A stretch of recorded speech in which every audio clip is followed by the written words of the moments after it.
Now let's officially get the party started, everyone. Welcome to the turning corpse explosion into a nuke stream, because that's the plan. Okay, we're turning this corpse explosion into a physical damage, not damage over time, nuclear explosion.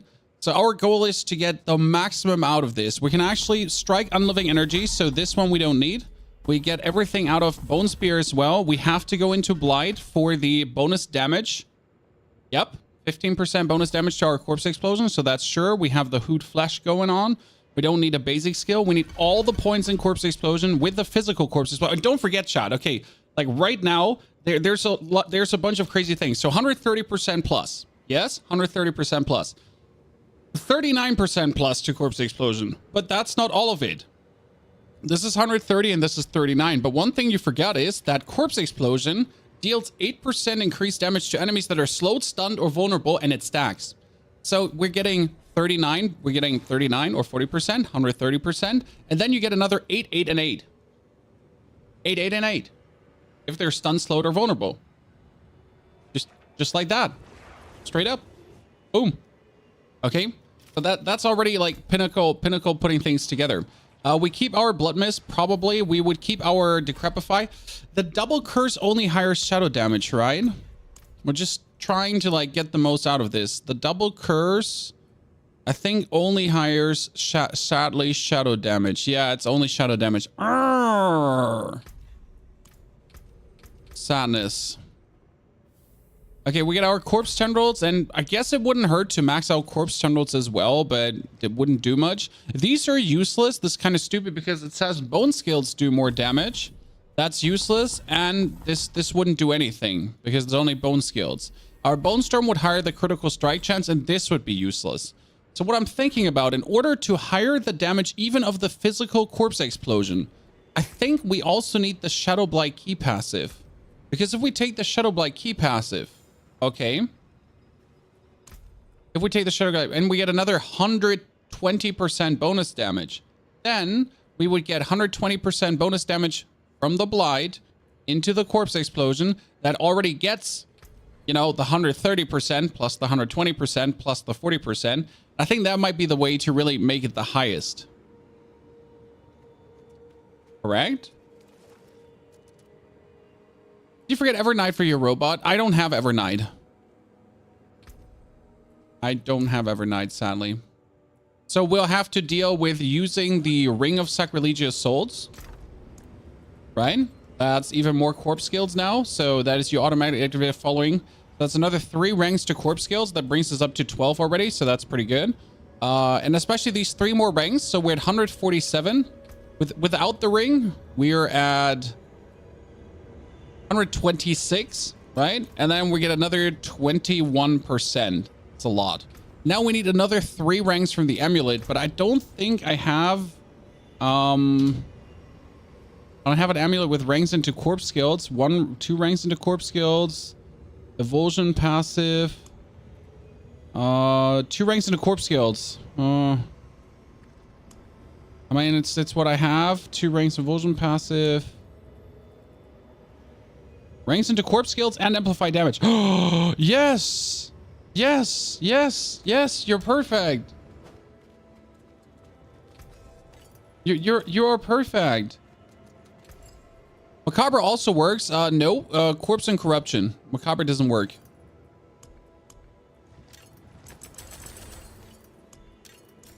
Does in fact not work. Okay, Melted Heart of Selicum is out. Damaged by healthy though.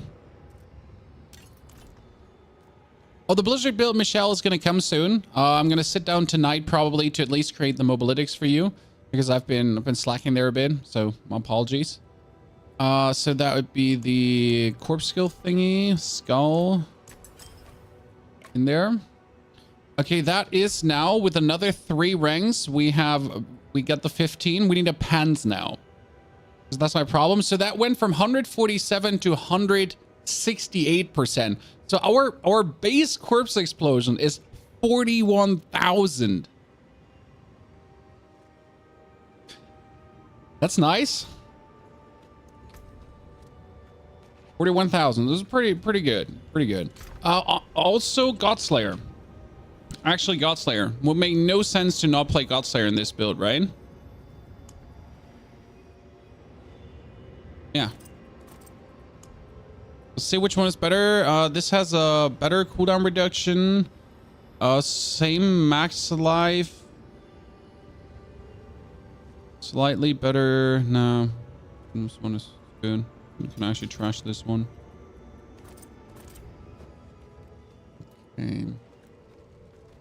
So we're getting there. I mean, I don't have a Shaco, so we'll have to take the 60% multiplier from this, but it should be nice, right? Yeah, honestly, if we had a grandfather, it would be shit. Because we want the Black River, right? Well, we really, really, really want the Black River. We do have the 800%. We need to go get rid of the critical strike, bone skill damage. We have the 40-40. I mean, right now with this setup, just out of interest, how high would a corpse explosion already go?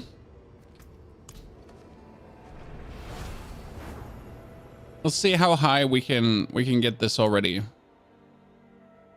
Without changing the Paragon board in anything, because there is like that's the problem. There is no Paragon board for this. The only thing I can take is as many glyphs as possible, because there's no physical damage Paragon board. So like damage while healthy, boost this, and then we can have obviously our Shadow Blight key passive, like boost this, right?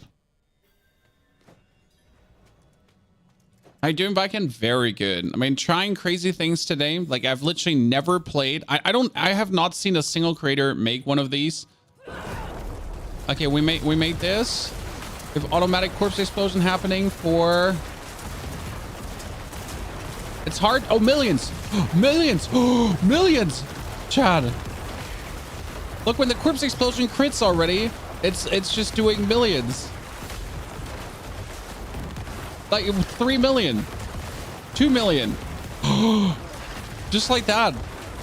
Not even min max 1 million, 3 million. Okay, 1.8 million. Yeah, 1.2. I think I have 3 or 4 million. The 3 million.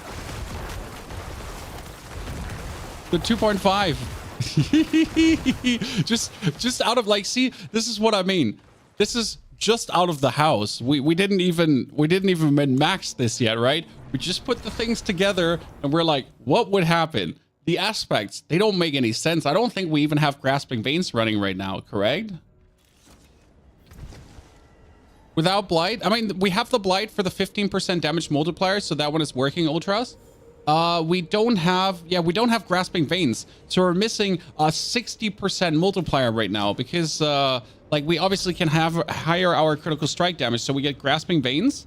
Right now, wait, we have a 20%. Do I want to use my 20%? I kind of want to use my 20% one for that. 13% one, 15% one, 14, 13. Yeah, okay, that's the highest I'm willing to go here with this amulet right now.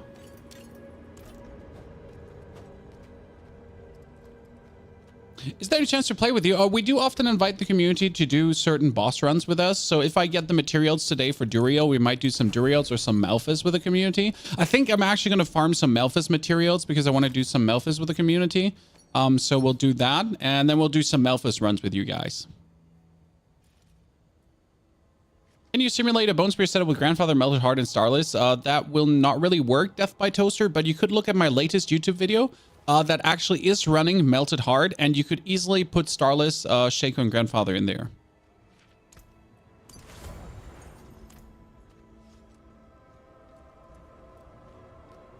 Oh, Xantas, it's hard to see the damage numbers. That's why I usually record things. So I record everything, and then I like slow it down. By the way, we're gonna do the Darkness skill damage comes out, and I want physical damage. Damage reduction from shadow damage over time. Want something like... Oh, 10% intelligence plus is also pretty nasty for this. What I would like to have is like physical bone, not bone skill damage. It can be physical damage. I'm pretty sure it can be.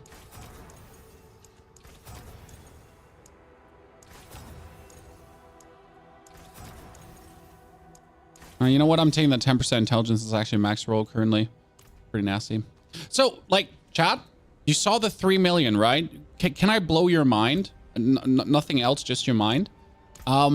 You know what we're not having? We're not having the exhumation glyph. For every 5 intelligence purchased within range, your corpse skills deal 10% plus increased damage.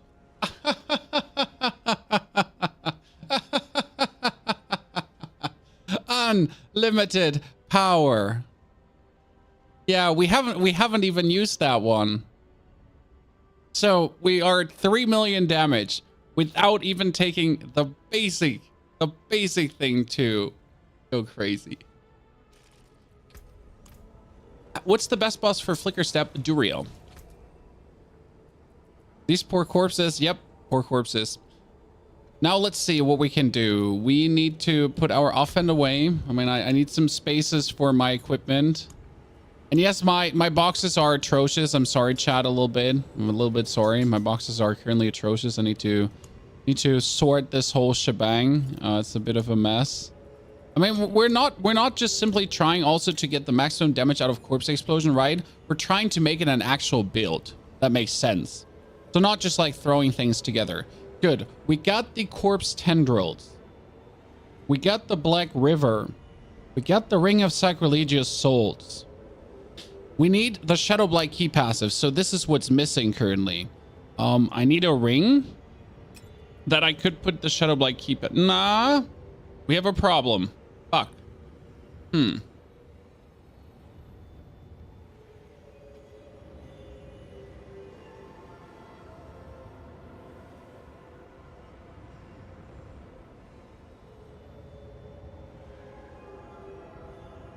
The problem is that if I put the Shadow Blight key passive in, I only have Blight to do shadow damage, and that's not enough.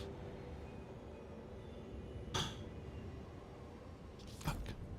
There's not a good skill for this.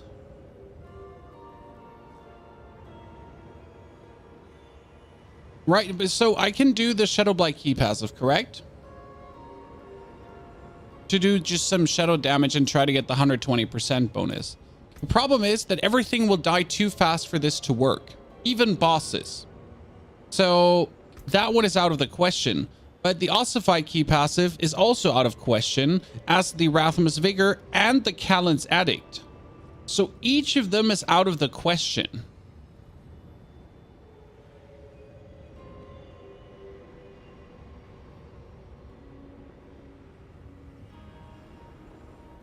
What we could do is, you may make sure you have corpses. We could try Army of the Dead for corpses. So you could actually say screw Litless Wall, because we don't actually need the Litless Wall with the Bone Storm. And we could work with an offhand to then go in the direction of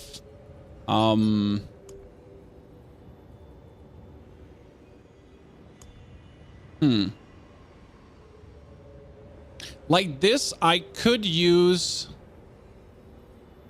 an offhand. Do I have a good? I think I should have a good offhand, right? I had one. But yeah, it was the Etchmaster. So like here, this is a question I've always had, chat. And answer, riddle me this, chat. Riddle me this for a second. If I would use this offhand, that's not the offhand I would use. That's not the offhand I would use. Okay. If I would use this offhand, it says skills deal up to 20% increased damage based upon your available primary resource when cast, receiving the maximum benefit while you have full primary resource. So riddle me this. If I have the Etchmaster's aspect and I'm casting a corpse explosion,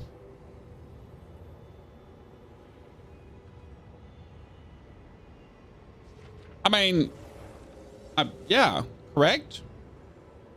I should just get 20% bonus multiplicative damage. Okay, before we go further into gear, let's actually look at the Paragon board quickly. So the thing is, I could use this, right, for 20% bonus damage. But my problem is and stays still that I don't have a single key passive that works for this. So the only key passive that would work is still Shadow. And I have another 12 skill points that I can use, but I don't need. Attack speed. Okay, but I have 12 skill points I can't use, right? I don't need more essence. I do have my Blight go crazy. I mean, I could do more Essence. Okay, cool. So for the Blight. So I need the Blight to essentially do Supernatural Blight. But my main damage is Corpse Explosion. And then we have Blood Mist. I mean, I could reduce the Blood Mist to play the Blood Mist Corpse Explosion aspect. But also useless because we're kind of like going Corpse Explosion anyways, right? We could technically play Bone Prism to pull things together, but that's also useless because we don't need Essence, nor do we need Vulnerable. So that's where we'd rather use Blight for. We could try the Spirit to have a bonus nuke, but the Corpse Explosion does so much damage that the Spirit is useless because everything will be dead. What I'm thinking about is, why don't I just make myself faster? Right? So if I make myself faster with the Blight boots, right? Then with Blight, I would just zoom by 15% faster. And I could have Blight provide bonus stun.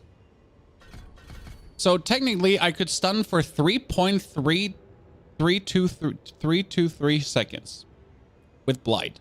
And if I stun, then Corpse Explosion does more damage. Oh, doorbell, be right back.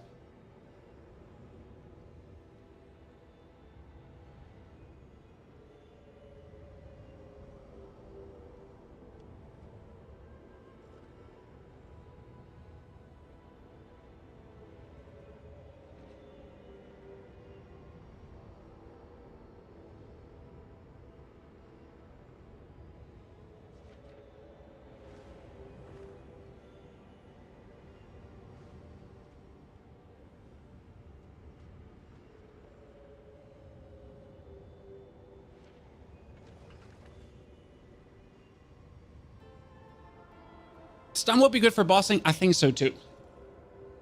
Doesn't Bone Shot with a Splinter generate a lot of corpses? Our corpses are doing 3 million damage to 5 million to 6 million damage per corpse explosion. I don't think we need more corpses. I mean, what you're saying is, shouldn't we use basic skills, right, for more corpses? I mean, technically we could put in Reeb. But we have Bone Storm, Blight, Corpse Explosion, Corpse Tendrils, Blood Mist, and Decrepify. And the Bone Storm could technically be Army of the Dead. Because Army of the Dead provides a lot of corpses. You know?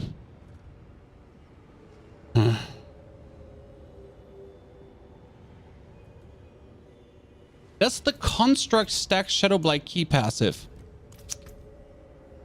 It says Shadow damage infects enemies with Shadow Blight for 2 seconds. Every 10th time an enemy receives Shadow damage from you or your minions, while they are affected by Shadow Blight, they take an additional damage. Technically, by saying Shadow damage infects enemies with Shadow Blight for 2 seconds, your pet should stack that. Yeah, so you raise the dead. That's the interesting part. So if you raise the dead with the Army of the Dead, then they make corpses that leave behind corpses, and they explode. And this one is also critical strike multiplied. So Army of the Dead does 11,000 damage base, right? And the base damage from Army of the Dead does actually get multiplied by critical strikes. So these are also profiting from the high critical strikes. Then we would have bonus movement speed from Shadow Blight, and we would pull things together with the Blight thingy. And then we would zoom and explode everything and go crazy. When in my head, it sounds like this is like super cool. But it brings us back to the point that the Shadow Blight key passive is completely useless.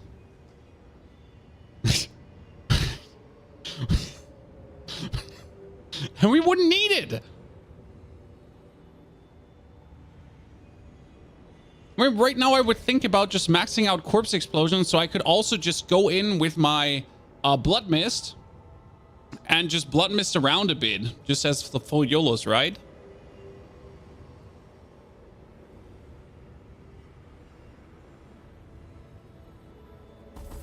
Here, if I just like have full Blood Mist so I can just zoom in and make more corpses.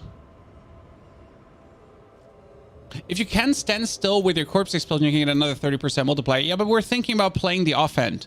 So we're thinking about ditching Litless Wall to play the offhand. But maybe Litless Wall is still smarter, chat. What do you think? What would be better? Having the Litless Wall here or the offhand for another 20% multiplier? Blighted Aspect, yeah, we know what Blighted Aspect gives. But we don't have we can't make Blighted. Okay, you have to understand that we can't make Blighted work. Because we only have Blight as our shadow damage. We're going for physical corpse explosions, guys, okay? Maximum crit corpse explosions, they already do up to 3.6 million damage. So this is a different build. So this is not shadow, this is a corpse explosion build. Because what we're gonna do is, and I'll show you here, we're gonna use Exhumation. And I don't actually know which is the best intelligence board for this, but here, look at Exhumation, chat. Boom. Okay, so corpse skill damage. Boosted by every point of intelligence you take. Okay.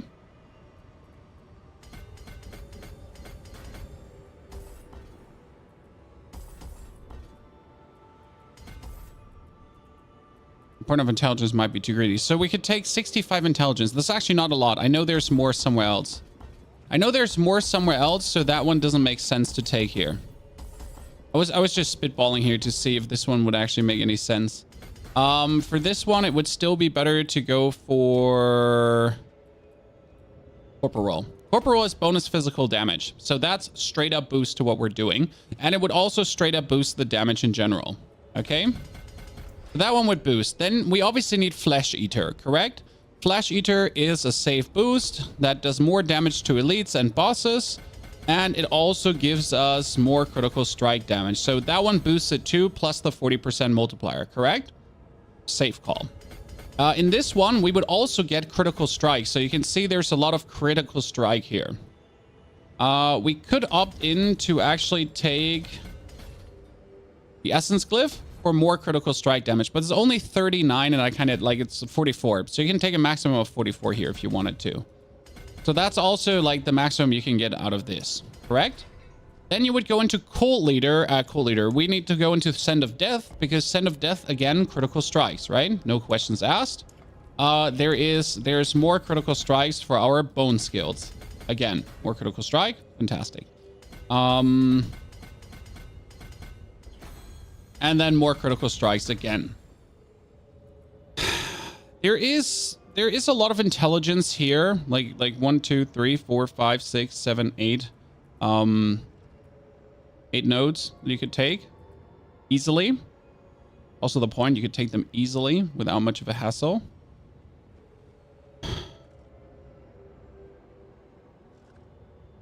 But usually this one is better for willpower. And obviously, what boosts Corpse Explosion 2, chat? Willpower. Because here, you could be going for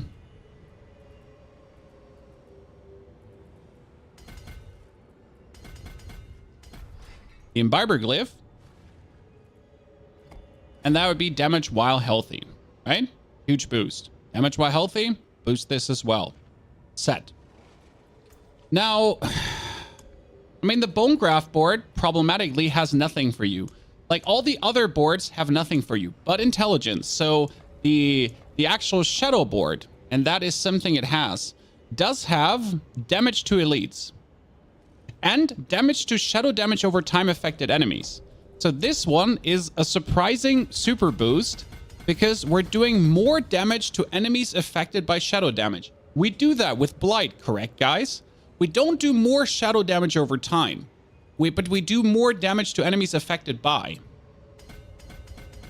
Then you could take intelligence, and you could take also bonus shadow damage if you want to. But generally, this board here has a lot of Int, if I'm not mistaken. It had like another 3 points. Another 3 points. And if you want to, you could go for another. Right? It had 65 points too that you could be tapping into. Problem is obviously that this is like shadow damage and shadow resistance, so it's a little bit why even bother, right? Why even bother? Now there is also damage reduction from enemies affected by shadow damage over time, which is not bad. This is kind of like the extent to what you want to have from this board. Then you could be leaving this one on the bottom, and we could be going into the bone graft board. And the only reason we go into the bone graft board would be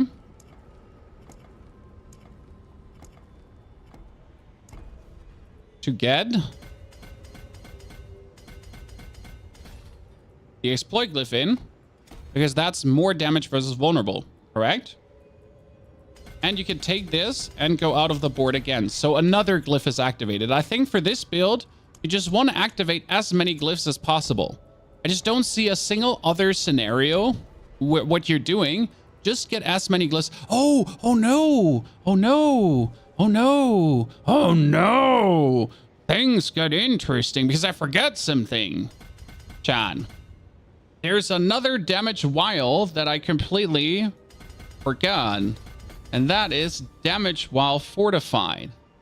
And we will indeed be fortified the whole time.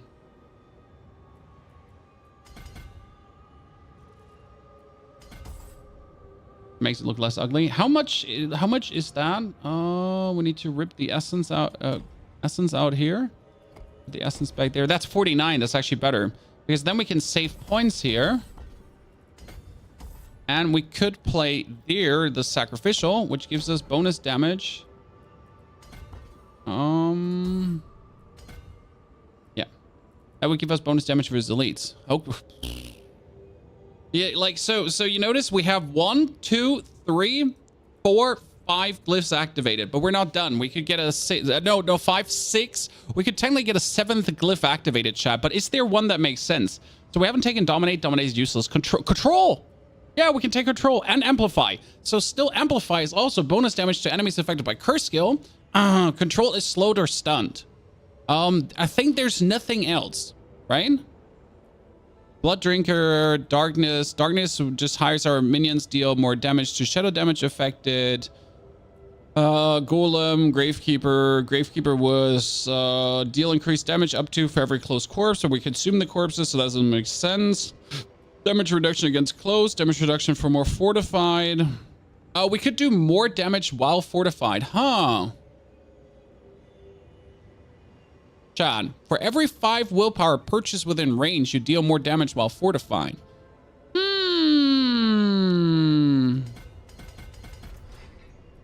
right now, you probably go into the co-leader. No, co-leader is trash. I mean, you only have the Blood Begets board left, but the problem is the Blood Begets board, I can't get that activated. I would need...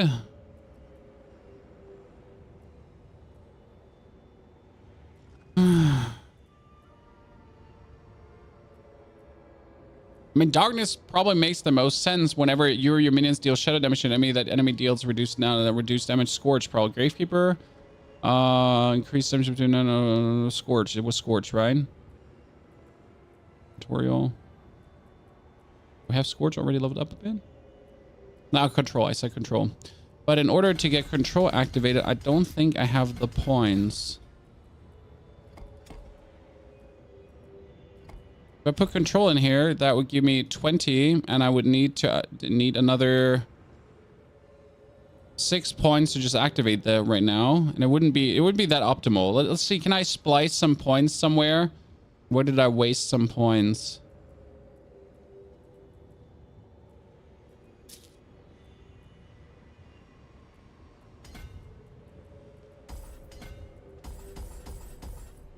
Here, forget about these points right now. 5. I could just do that. I just need 1 more point. I don't need that. Okay, cool. We have Control too. Okay, 7 glyphs activated, guys. 1, 2, 3, 4, 5, 6, 7. Okay. How much damage would a corpse explosion deal now? We already had, chat, we already had the 3.6 million, right? with a standard corpse explosion, and this is very important. With a standard corpse explosion, without any stacking up of blah, without any stacking up of blub, without every 6 seconds when you do this. Now, just standard. Go full bone then. Yeah, but corpse explosion is not bone. Corpse explosion is not bone.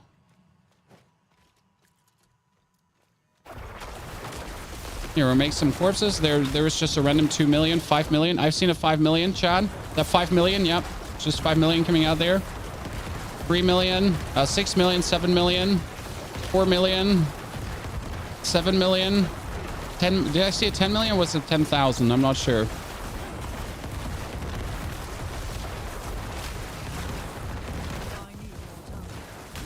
Yeah, there was a 6.5 million.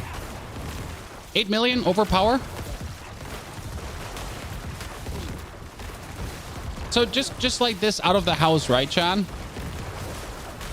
And now if I need corpses, I'll just do Army of the Dead and I get more corpses that also explode. So I have even more corpses that I can explode and go crazy with. And I don't even have to cast my corpse explosions because there was an 11 million. Okay. How about survival in tier 100? See, there's the question. The Army of the Dead build would be very good. I'm still missing a ring. So, the Army of the Dead build would be very good versus bosses. Okay. We're still missing a ring, Chad. Sorry. Stop exploding corpses. Here, we just explode all the corpses so they're all gone. Shit, just keep making no new corpses. I think we're done. We're good. We're good. Okay. Very much.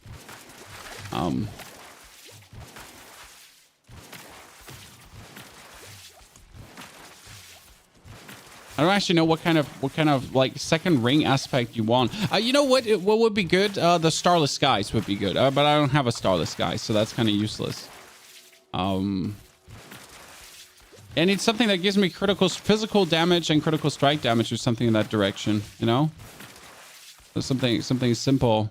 Like here, critical strike damage with bone skills. Actually, not critical strike damage with bone skills would be shit.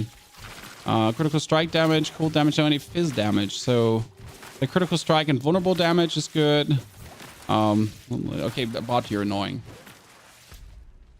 The gem in the offhand. Yeah, I'm not sure if we keep the offhand yet. So we gotta like the theory is fine. We're doing already 11 million crits, so that's good. That's good. So the crits are safe. What for a flesh ring? Exposed flesh is useless.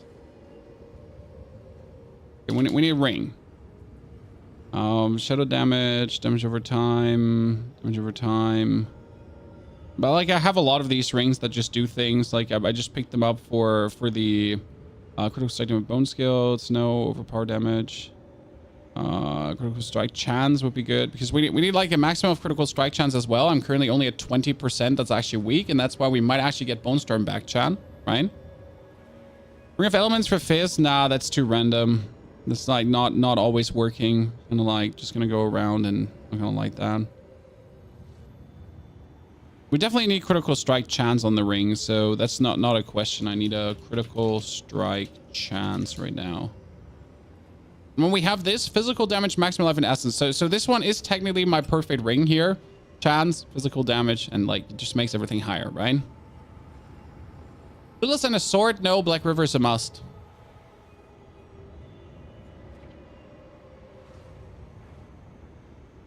I tried some of your leveling builds, but I'm lost. I still need to be tier 2 with level 48. Fat J, then you're playing it wrong. Plain and simple. Sorry, no offense.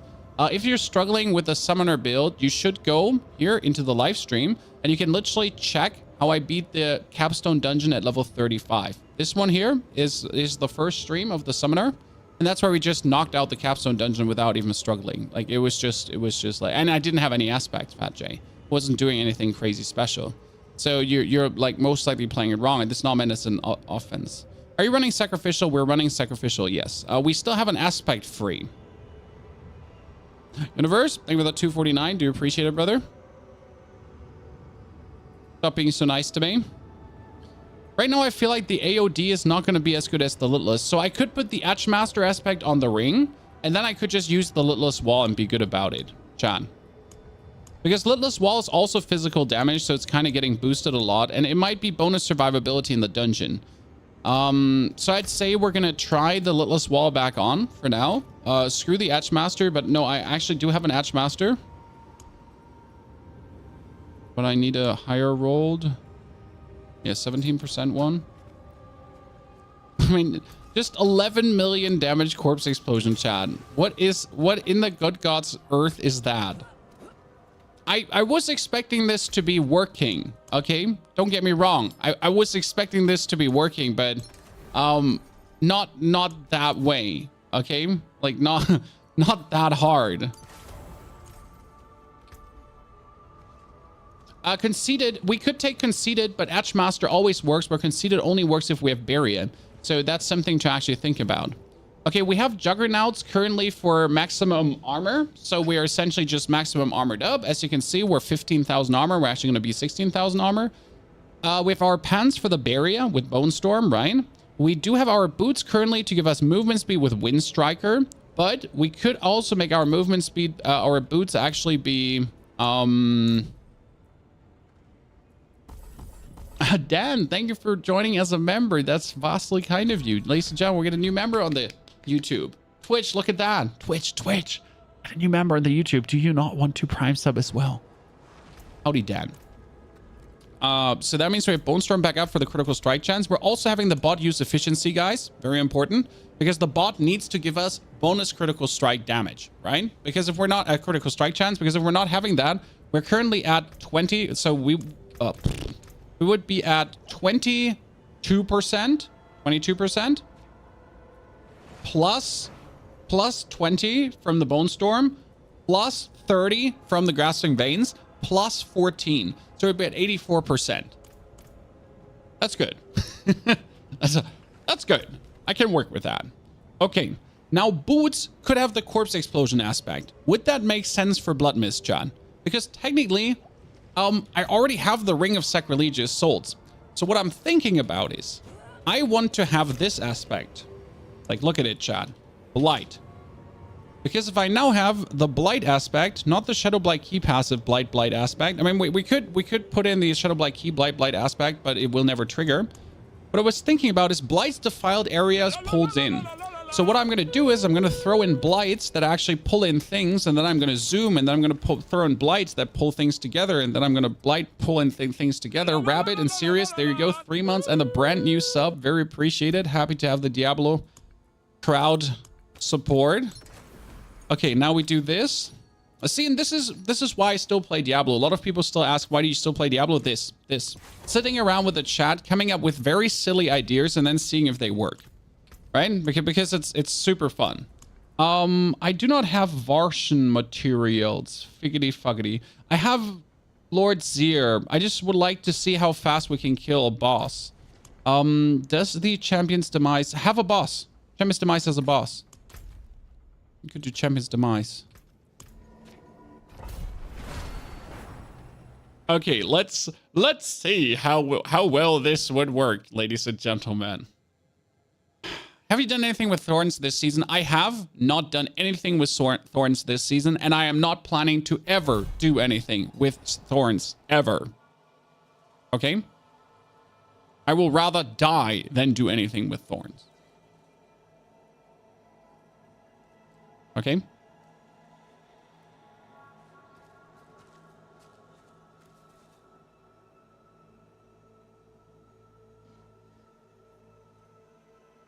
Okay, that one crashed for no reason. So really not a fan of Thorns in any capacity. Just doesn't do anything like for me.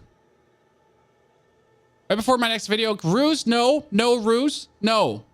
It doesn't matter, Ruse. It doesn't matter how well you make a video. By the way, chat, shout out to Ruse Cruz, my fellow Goblin Inc. creator of Necromancer builds. That I love his voice. I wish I was him, but I'm not him, sadly.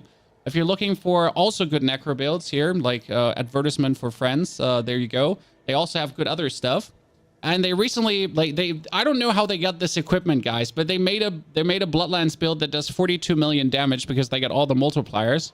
I am jealous because I can only get 12 million damage here. What's this? That was the beautiful 42 million. I've seen it before on here on Durio. Because I can't see there was 40 and 42 million. I can't do it myself because I simply don't have the gear. I don't have the gear. Like I do not. That's why I'm making a corpse explosion build that does millions of corpse explosion damage. Boom boom. And then everything dies. Like, we might have a problem with this build, by the way, that I didn't actually think about. And you know what that problem is? That we died to the lightning storm from on top. That we're killing things too fast for the bone storm to work. Because you got to consider that was a 3 million corpse explosion. That the bone storm is supposed to give us barrier, right? But the bone storm barrier is not working if everything just dies. So that's like a little bit of where we might just say goodbye to that. Oh god. Yeah, this is exactly everything I imagined it to be. This is exactly everything I imagined it to be, Chad. I mean, so like with the blights, you're just zooming in, right? The blights are just pulling everything together, and then like 2 corpse explosions just annihilate everything, and you're getting automatic corpse explosions happening. You get more corpse explosions that are going up to 11 million because we tested it. They're up to 11 million, right? So you pull everything together. We avoid dying here because of this. We make just bonus corpses. Oh shit, event. I don't want to be in the event. See, like, our blights are essentially making the preliminary corpses and everything. Pull everything together. Keep zooming, pull everything together. 1 explosion, everything dies. Yes. Yes. Everything is working how I imagined it to. Even above and beyond. Like this build is so automated. Like you don't even have to do anything anymore for this. But if you want to, you can actually press the corpse explosion button, so you don't have to have it be automated, right? Chat, we made it work. A physical corpse explosion, but it's actually better than anything Shadow has ever put down. I mean, like, don't get me wrong. I can make my Shadow damage over time do also like a lot of damage. But the problem is, what does a 6-second damage over time that also does 11 million damage help you when you can do 11 million damage with 1 hit? You know? It's like the thing. Sure, great that you can do 11 million damage over 6 seconds. But what if I can just do it with 1 hit?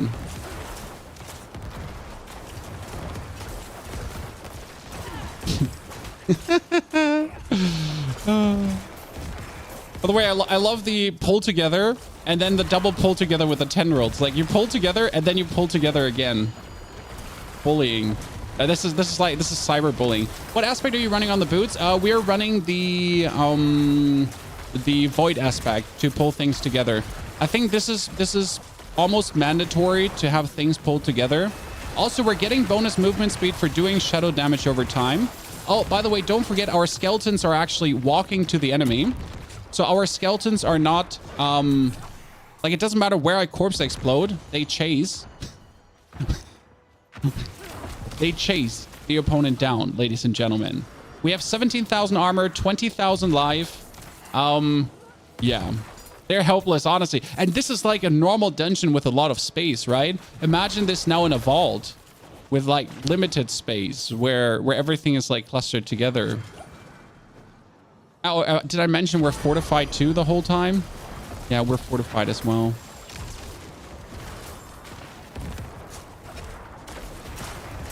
Holy balls.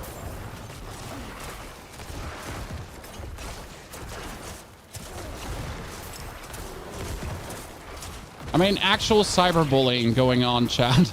Actual video game brutality, cyberbullying, illegal 18+ content. I did not expect this to work.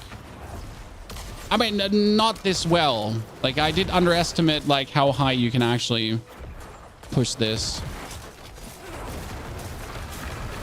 Oh, by the way, I'm constantly forgetting to actually curse things to get even more bonus damage. Like how we're not the slightest in danger of dying at any point. Essentially, boom, corpse explosion. Where's the thingy? The thingy that's not thanging. Where is it? I mean, you could technically think about hiring the chance of... Nah. I was like, you could technically think about hiring the chance of making corpses, but that's what we have. That's what we have blood mist for. Like, if I definitely need corpses, I'll just blood mist and I make corpses, right? My worst case scenario. I'll just make corpses. Could I find your build somewhere? Oliver, if you go back into the start of the stream, we essentially made this today. Kadir, greetings to Turkey. Merhaba, my friend. So we just made the build this morning. We just literally started. And if you want to see the build, you just have to essentially go back into the VOD, right? Kadir, you can't be gifting away another 20. You've been giving way too much already. Kadir gifted like, oh, that was 7 million. I saw it.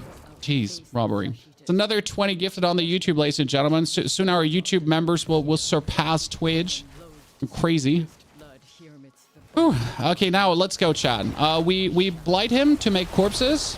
We pull together with the corpses. Oh, we do here, Bone Storm, and then we make bonus corpses. And now let's see.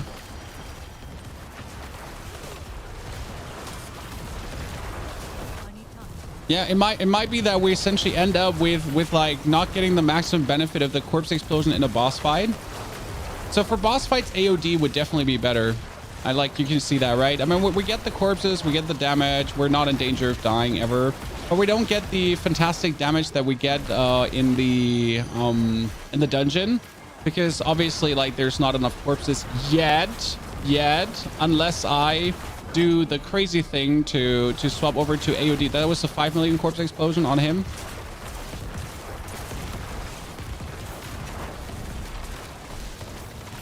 So bosses are slower than I expected this to be. I mean, it's a tier 100 boss, right? They have a lot of HP, but still it's slower than I expected this to be. Now you could say it's down to your corpse lucky hit not being enough, but Blight is 50% lucky hit chance, and we're having Hood Flesh on 6 ranks. So we already have a 48% chance with a 50% chance to make corpses. So we have a 25% chance to actually make corpses. Yeah. Oh, by the way, we haven't pushed Exhumation to the max yet, Chan. So we're missing that.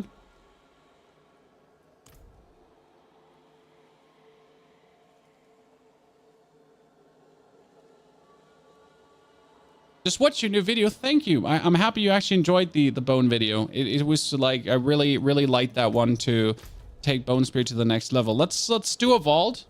So that was just a dungeon, but we'll have to see, like, I'm not happy about the boss damage. I think no one of us is happy about the boss damage, right?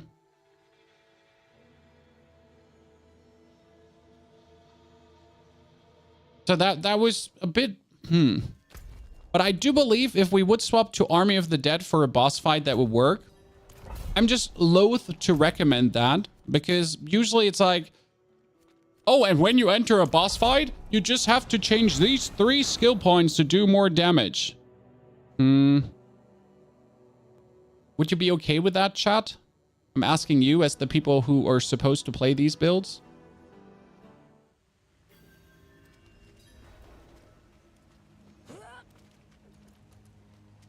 You'd only get 1 AOD. That should be enough, because AOD does insane damage. You don't underestimate the absolute incredible damage that AOD actually does.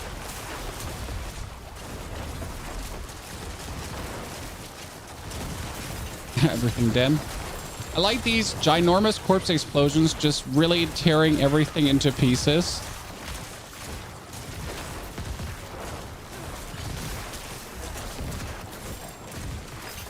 By the way, in case you wonder, chat, I'm actually not really using any skills. Like, the only skill I actually use is my Blight. while I'm zooting through the dungeon, I am actually not pressing corpse explosions. So the corpse explosions you see happening here is just the ring corpse explosions that are happening. Oh, we forget something. Chat, we forget something. Chat, we forget something. That's awkward. That's very awkward. That's super awkward.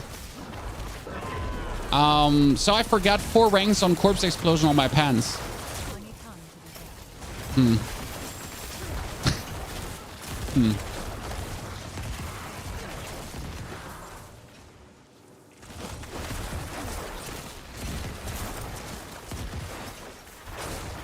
Only 4 ranks? Yeah, I mean, I also don't have Evernight and Harlequin Crest, so don't forget about that. But yeah, I'm literally not having the... Like, we're essentially missing out another 20% multiplier. I'm really not going to bother with you, sir. I mean, you could follow me and, like, get eaten by all the corpse explosions that we leave behind, but I really don't have time for you existing. Like, if you want to, sure. No problem.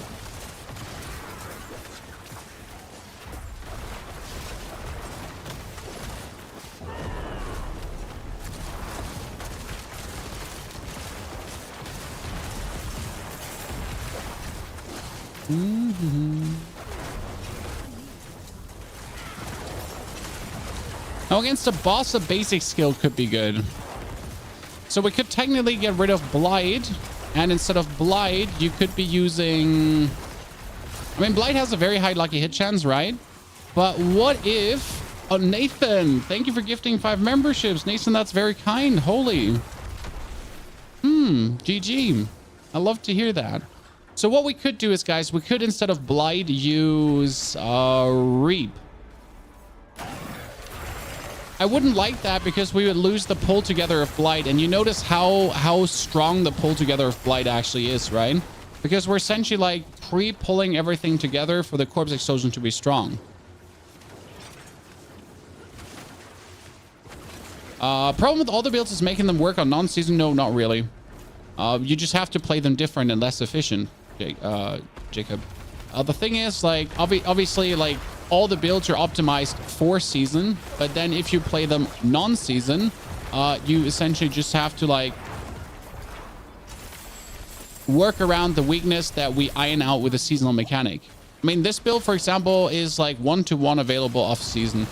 The bot is essentially just hiring my damage and my crit chance to have me do more damage, but the bot isn't efficiently doing anything for me that I couldn't inherently do myself.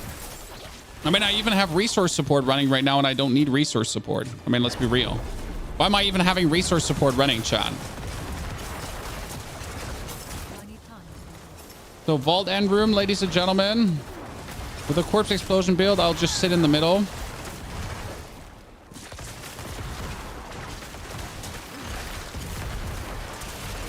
So yeah, I just like this pre-Blight pulled together too much to not play it. Right? Because like I don't even have to use corpse tendrils, and I still get everything pulled together in one spot for my corpse explosion to just wreck them all. This is stupid. I'm not moving, chat. Okay, I'm not moving. I'm just standing in the middle.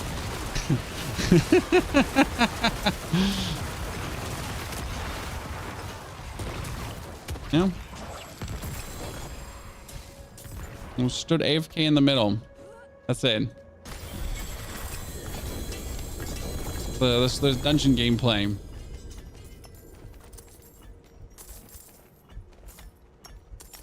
We're gonna be real. This build is taking quite a significant amount of like 1, 2, 3, 4 uniques, but they're all easy to get. So it's not like they're like hard to get uniques. The Ring of Sacrilegious Souls is negative for boss damage. No, because it's also corpse skills. So technically, yes, we don't really need it for the boss because the bonus corpse explosion is useless. But don't forget, it gives us 3 ranks to all corpse skills and lucky hit chance. Lucky hit chance is good for the bonus corpses that we're getting, right? But the 3 ranks here is a 21% multiplier. So 3 more ranks, 21%. That's also why we need the ranks on the pans right now. So I need a new pair of pans. Should be able to find one with corpse explosion, right? Jaws, no more Sork. No, we also do play Sork still, brother, but we have many things to try out. I'm a content creator. I create content. So yeah.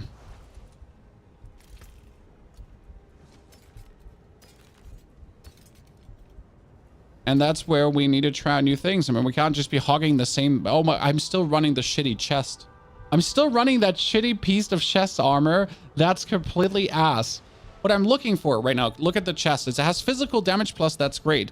But I'm looking for one that does physical damage and then like probably... I guess I can't do more than that actually, right? But we want max life. I'm 20,000 max life on my chest is essentially shit.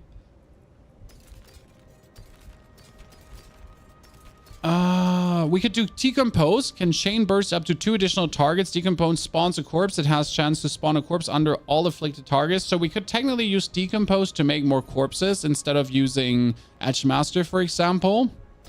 We'll go through some thought experiments for boss fights right now. I need new pans with corpse explosion. Damage reduction from close. No. Maximum life. Damage reduction from close. Healing received. Do I not have pans with corpse explode? Do I really not have pans? Critical strike chance, cold damage, maximum essence, damage to injured. You could have been the chosen one. Could have been the chosen one.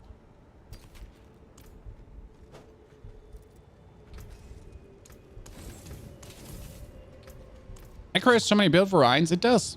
I mean, 10 to 12 different builds is not a joke at the start of the season. It's me being serious and making 10 to 12 different builds. Okay, I need like materials so we can try out more things because I don't have like many bosses to try out things. Does Charnel House have a boss? Serpent's Lair have a boss? I don't know. Does Huron Canal has a boss, but it's super long. I don't know if Charnel House has a boss. Okay, the thought would be if we swap out the Blight, we lose 15% damage multiplier.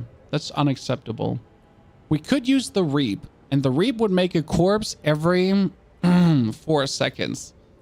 But the Reap has a shitty lucky hit chance of 21, so it's not worth it. Decompose has a better lucky hit chance, and it makes a corpse every...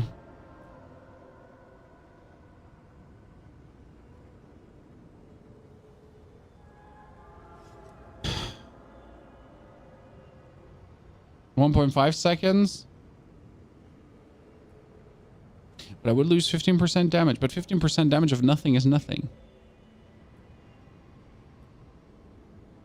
I still think Blight is just too good for dungeon zooting.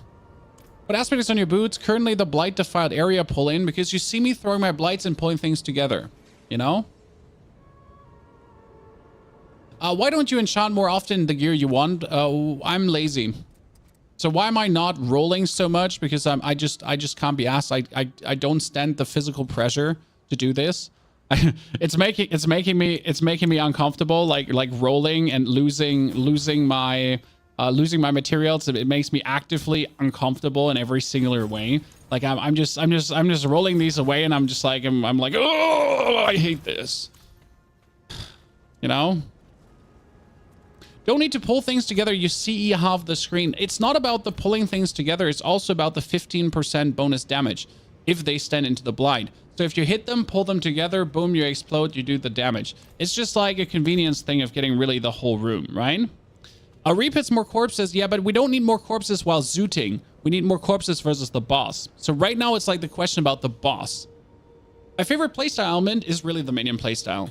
No questions asked. Minions are just too good.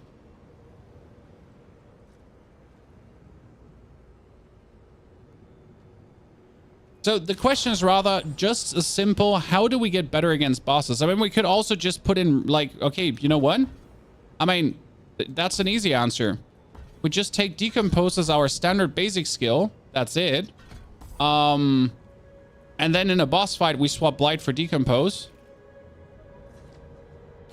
That's it. Why wouldn't we? Correct?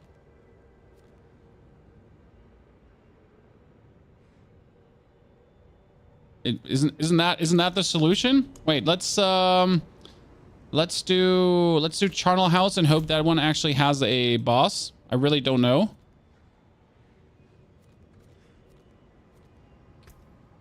That should be the solution, right? You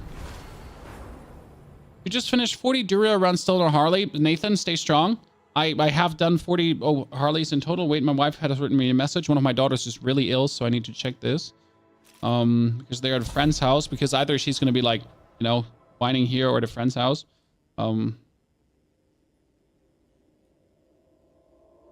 Okay. Like some fever and some stuffed nose, and she's refusing to blow her nose.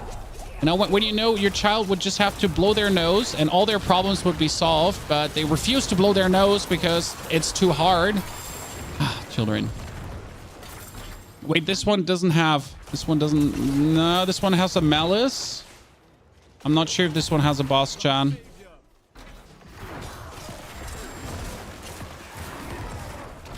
And then they just have a stuffed nose all night long and keep you awake. Children. It's like my older daughter, so my 5-year-old, she learned how to blow her nose properly now, so she can get it free, unclogged. But my 3-year-old, she can't do it. Impossible. And she doesn't want to. And she's scared of nose spray. Like I don't know, do you call it nose spray in English? I don't know. The thing you put in the nose when the nose is clogged, you know? She's afraid of it. So there's also a problem. It's literally a fight every time. Adult struggles, chat. I'm sorry for bothering you. Yeah, these are the things that keep me awake at night, essentially. And dreaming about Diablo builds, and it sadly does happen. I don't know what sadly means, but I'm spending way too much time with this game. How does the build stack up against your Bloodlands? It does actually do more damage. Vastly more damage. I mean, you see, like, I just don't even have to, like, so the problem with Bloodlands is a cascading damage. So you need to, like, do damage and then damage and then damage and then damage, right? Where this is like one corpse explosion here does just up to 12 million damage to everyone around me. Like, kazoom, right? Like, yeah. So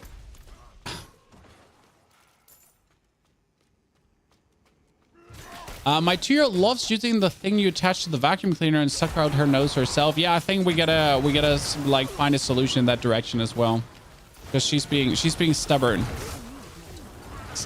just like her father. So it's not coming from anyone, you know. It's not surprising, let's say it that way, that she's this stubborn. Oh no, chat, the greatest problem for this build, a singular elite without anything around him. Yeah, this build doesn't have a boss. You just destroy the corpse piles and we're done. Unhappiness.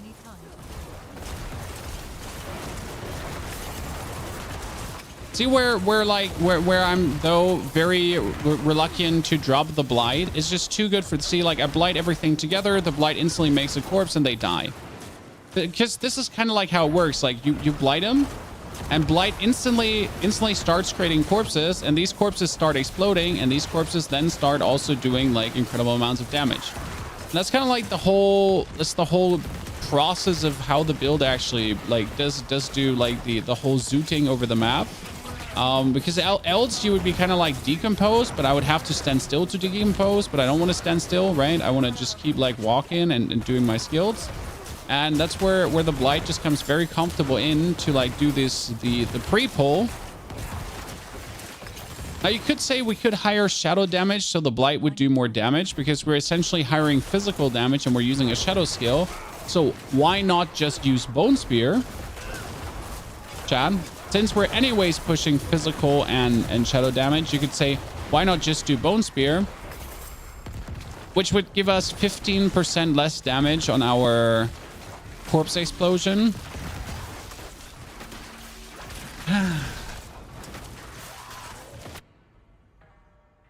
Right? LDM and Atomic, thanks for joining. Pixie, also thank you for the brand new subscription. Thank you for the sub gift. I'm sorry I'm not being shown who actually gifted that sub. It was a bit unfortunate. Howdy. Nathan, you get 2 Endy's Visage and 3 Melted Heart. At least Melted Heart is useful. Okay, that one did not have a boss. Unfortunate. I know Ghoulrun Canals has a boss. Okay, I'm just running Ghoulrun Canals then quickly. You can check this out. The build is already good enough, right? The build is fixed. I mean, we're essentially destroying vaults, which is what you should do. You know? You should destroy vaults.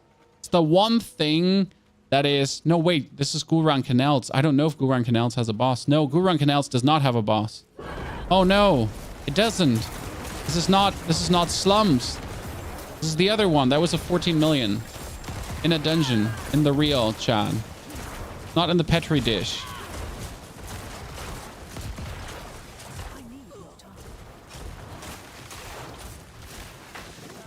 Stop slowing me down. Ain't nobody have time for that. Oh, wrong direction. See, I'm not even pressing the corpse explosion button, and my ring of sacrilegious souls is just handling this for me.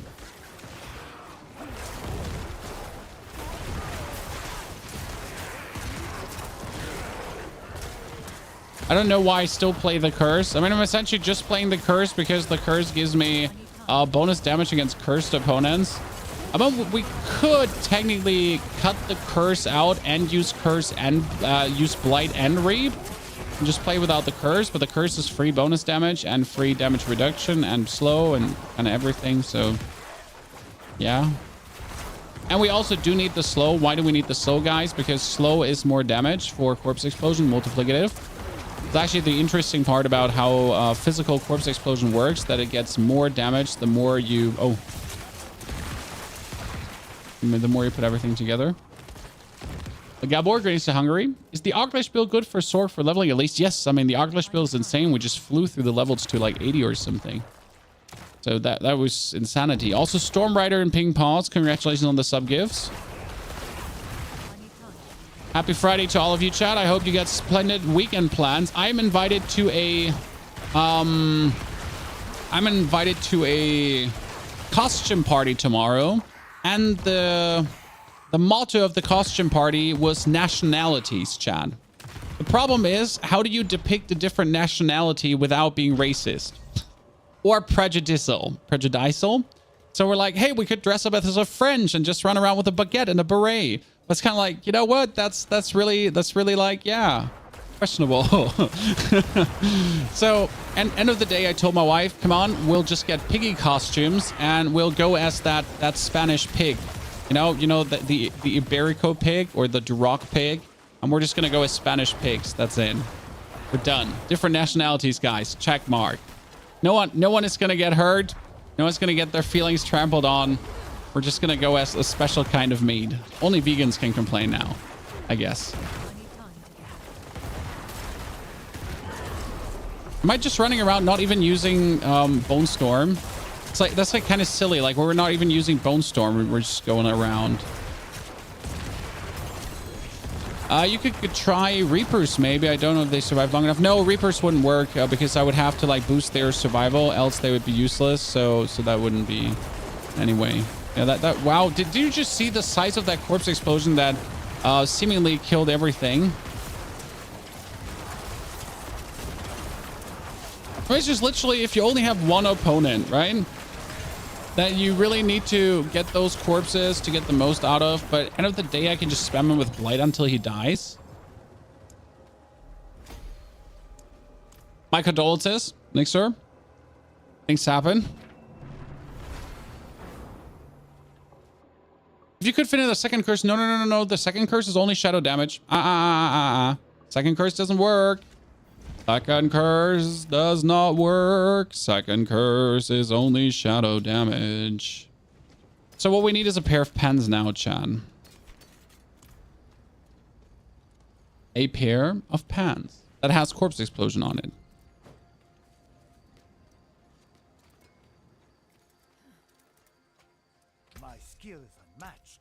T-bolts wouldn't really work because we are only every 18 seconds unstoppable, so not an option. Also, we do need our area enchantment, so also not an option. We literally need a pair of pens with like that on it, just as it is. Hellbound Commander, yeah, that's useless. We need just corpse explosion pens, you know? Yeah, shadow damage again. It's kind of like the thing. It's always like shadow damage kind of. So like Reapers would definitely not be an option. I mean, the opportunity would be to play like Decompose and Blight together and essentially just Decompose to make bonus corpses.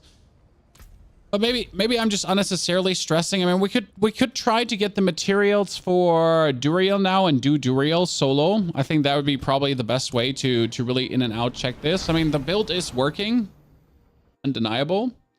But I want to try AOD versus a boss still, because AOD really makes... so I don't think you understand how many corpses Army of the Dead makes, Chad. Army of the Dead makes another 20 to 30 corpses. It's a lot. Okay? So that's not... like, it's not a joke why I'm considering Army of the Dead. I've literally tried it already. I've pre-tried it. And it's actually, it's insane.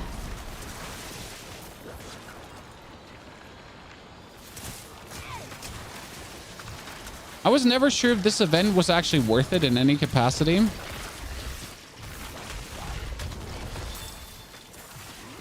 I feel like it's just not spawning enough opponents.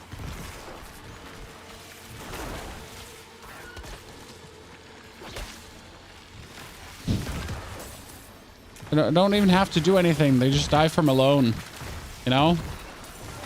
Oh. I'm essentially, I can AFK, can AFK this. Oh, hello there, Bob and Dust for the 2 gifted. Appreciation, congratulations on the new mount, everyone on the new mount. By the way, guys, what do you think? How much longer will Diablo be able to hold itself over 2,000 viewers on Twitch? When is the time finally come that streamers have to forget about streaming Diablo again? I think it's gonna happen soon, sadly. Until we get the leaderboard. And I don't know how long that will hold. By the way, this build, leaderboard build too. Unless like we don't fix the boss problematic, right? So we gotta see how we now get over that. By the way, considering that we can just zoom through dungeons without needing a barrier, we could potentially again drop the Limitless Wall and play Army of the Dead in general, right? I mean, the thought is right now, what if we just drop Limitless Wall? Because we could. And we could just play another offensive aspect anyways. Right? When it's not like I just zoomed through the other dungeon because we're avoiding any kind of damage actually through the Blight, because our Blight engage, this one here, look, it pulls everything together and then they die already. It's literally that. I don't actually have to, like, it's a stun, right? Especially because my Blight has a very high lucky hit chance to stun guys for 3 seconds. So if I pull things actually together like this, they might also just get stunned for 3 seconds. Besides, like, the build has just so much stupid shit going on. It's like, it's actually ridiculous how many layers of bullshittery this build has going on currently. In terms of just really being mean to our opponents. Yeah. When versus him, it's like he just dies. He doesn't count, guys. He doesn't count. He doesn't have any HP. He just gets killed by one corpse explosion. Are you using gear farm from the Sorg? I'm actually using the offhand farm from the Sorg, or I'm having the offhand farm from the Sorg for this build too. So yes, have been using it for more cooldown reduction. And yes, chat, to answer your question, if you would have the Harlequin crest, it would perfectly fit into this build. I mean, 4 ranks more in corpse explosion is another 28% multiplier. What if for sinners from the event is okay? Yeah, I was never sure if I liked the event much. I feel like we're getting really slow cinders currently, though. Also, yes, Blast Wave Shrine is the best, chat. Just ride around and Blast Wave things.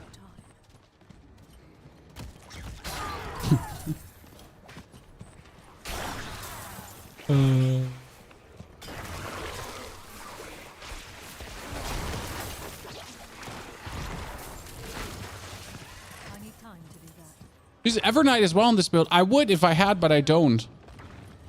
I don't have Evernight. So I still need to get all and any of these shebang. Don't have them.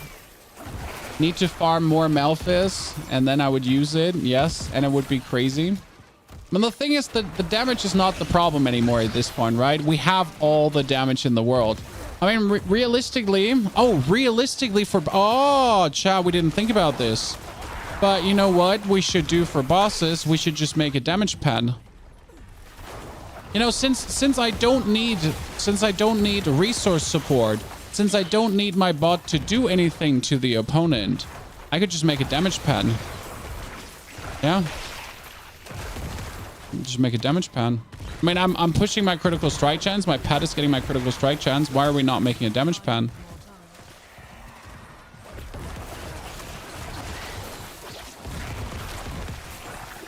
I mean, realistically, I think if we would have another 8 ranks in the corpse explosion, actually, it's like, so we're missing 12 ranks in corpse explosion, guys. We are currently at 15, but we're missing another 12 ranks, okay? And 12 ranks more in corpse explosion would definitely allow us to do corpse explosions up to 20 million, I'm pretty sure. I mean, I've already seen a 12 million right now. So I think with 12 more ranks, 20 million is a low estimate. Because 12 more ranks are another, I think, 80-something% bonus. Multiplicative on what we do right now. Sounds good, right? I mean, if we do 12 million and then you do 80% multiplicative on top of that. Seems reasonable to me.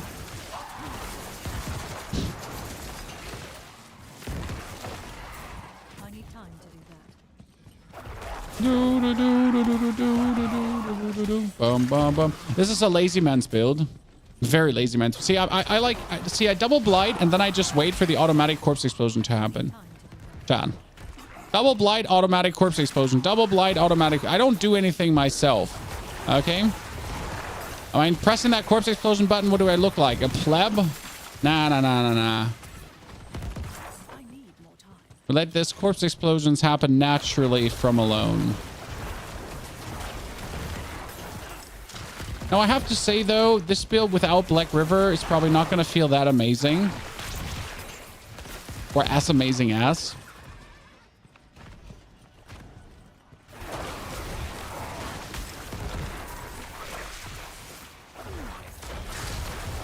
But I also really like to get the shadow damage in, but you notice my problem. So we could play, Chad, listen for a second. We could play now the thing that gives us 120% shadow damage plus, right? The problem is, against what? In a tier 100 dungeon, everything dies with 1 corpse explosion. Right? Black River would be good with a Bloodlands build. No, you don't have the aspect slots.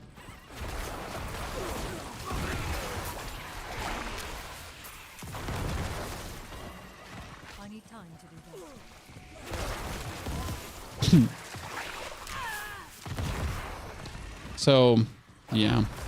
I'm using Bloodlands build with Selig. That definitely works. Might need more damage for Gauntlet, though. Gauntlet is a tier 17, Wayne. Gauntlet is not more. Gauntlet is less. So if you do a tier 100, you do a Gauntlet easy. Gauntlet is not about... Gauntlet is not about 12-0. Okay? Very important to understand. Gauntlet is less than what we have right now. Okay, we'll do the next Helltide in a second, Chad. Oh, I got 5 steel. Let's do Gregoire. So just to see, like, if we do our...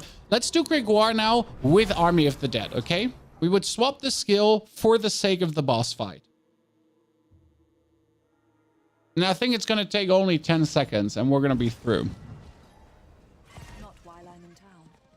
Okay, for the boss fight, we're going to go down here. We're going to swap Corpse Explosion for Army of the Dead. And actually, we only need 2 points in there. Nope, we actually need that. I cannot do that here. Isn't Gauntlet tuned around Nightmare 70 as it seems? As it seems. If they're not changing something. Because right now, Blizzard is like reeling, but right now Blizzard is going crazy. By the way, YouTube, did you notice better quality today? I changed some things. I hope you notice it. They're changing things, right? It's not ready. So who knows?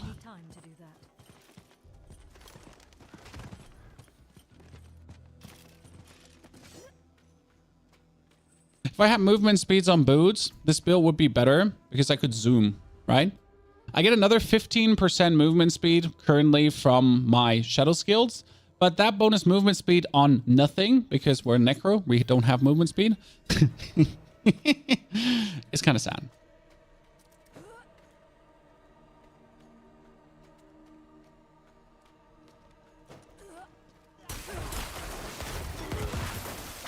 It would be fast builds who can do bosses on AoE. No, you're wrong, Silver, because you don't know if every lane has bosses.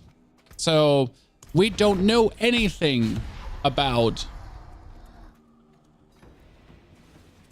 the gauntlet yet. See, we make these and look at the amount of corpses now under him, Chad. Boom. You notice how much smoother this is because we're putting all the corpses below him?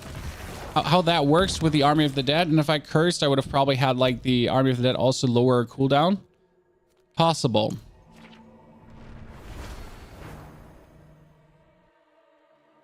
A star will always have a boss? No, most likely not. I mean, Silver Eagle, every week the dungeon will be different and you don't have to kill the boss at the start. You can just run past him. We literally don't know anything about, apart from the little whittle thing they have shown us, which is literally nothing. So there's so much still unknown. Is the PvP area worth in any way? Well, yeah, you can get some very easy and simple whispers there. That's why I go there. Enemy density and elite density is also relatively high, but usually just for whispers. Did you ever get the chance to make a build guide for this build? We just made this build. We literally just made it this morning, Taoist. Like, just like 3 hours ago, this build didn't exist. I lied. 2 hours ago. No, 1.5 hours ago. It's fresh. It's fresh out of the press, my friend. We're still thinking about like how to min-max this build even further. I mean, it's insane for dungeon pushing. And by the way, against a boss, if we take Bone Storm off, we would actually have to have like a secondary weapon with us. This isn't the same minion Army of the Dead build. No, this is completely different. This is something new and enhanced. How many? We need this. We need to wait for the next Helltide to appear. That one is going away in a sec. Let's do another Vault for the YOLOs because Vault was so much fun to do. I'm still looking for a new pair of pants, so let's do that. We'll start making the guy before you build the build. Honestly, without you, I wouldn't have been able to make this build this good, chat. So shout out to all of you. Yeah, we also don't need Littlest then against bosses. This is a general thing, right? Littlest gives you nice survivability, yeah, but not against bosses. So against bosses, Littlest is completely not needed. I mean, here in a vault, you activate it. We again pull everything together. We curse. Don't forget to curse. Everything automatically dies, so we don't actually care about that. We keep zooming past things. We just pull things together. They automatically explode. We pull things together, curse them, pull them together. And see, that's where the barrier is coming in nice right now, where we have the barrier going on, so we can actually just keep on going and everything just keeps dying, right?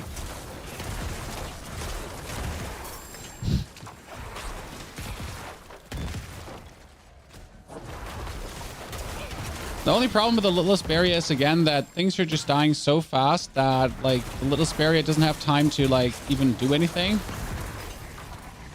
And yes, before you ask, the Blight is also a mini stun. And with a mini stun, I mean everything up to 3 seconds, Chad. Because that's what the Blight does with actually a regular lucky hit chance. See, pull everything together, curse them, and boom, corpse explosion, boom, boom. Now we have one target again.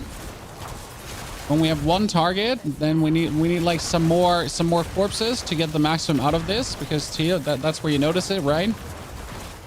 So one target, we're always like in the point where more corpses, please. I mean, Blight does make a significant amount of corpses.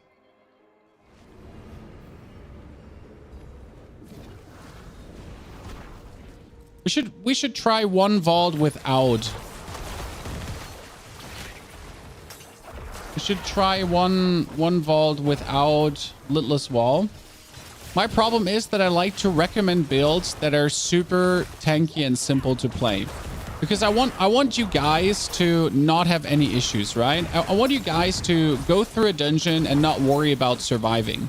And that's what you can obviously see with this build, right? There's like, you never have to sit there and be like, oh man, am I going to survive this? You know, is there like, am I going to die? No, you're not. You're not. You're simply not going to die. There's no world where you will die.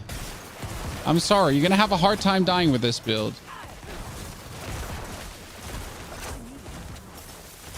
Oh.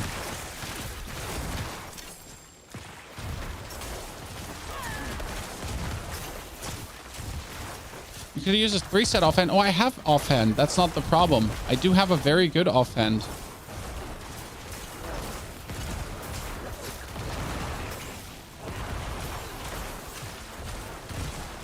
Our question is just, is survivability good enough if we would say no to the Littlest Wall, right?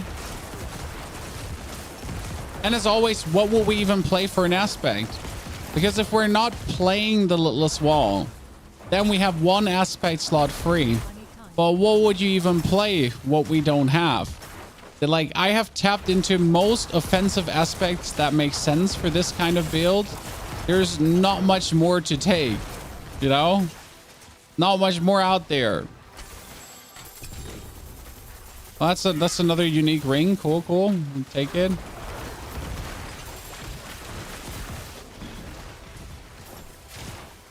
What's the alternative to Littlest Wall? It would be Osseous Gale, but not for this build. Osseous Gale is the corpse explosion thingy, that the corpse consumption that prolongs your duration of the bone storm, and that works fantastically well for. Oh, what? Really? That would kill me? I was like greedy to not blood mist there. And that would work if you're not using corpses a lot. In this build, you're obviously using corpses a lot, so it's kind of like... What timing do you have on your Varshan's ring? 1.2 seconds. A horrible timing, actually. So see, now with the Littlest Wall and everything, despite that thing booming me, despite all the minions being here, I can just stand AFK in the middle, drink a potion every now and then. But I am fully fortified. Everything is happening around me, right? There's a bunch of minions. That elemental hazard is booming me the whole time. And yet...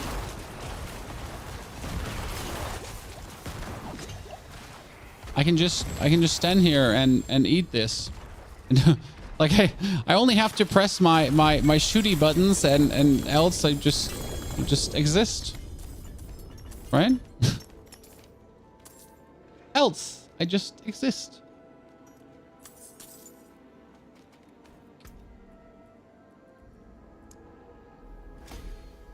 Okay, that's another 14% for every intelligence taken, which brings this up to how much are we getting now out of that? Where do we have it socketed currently?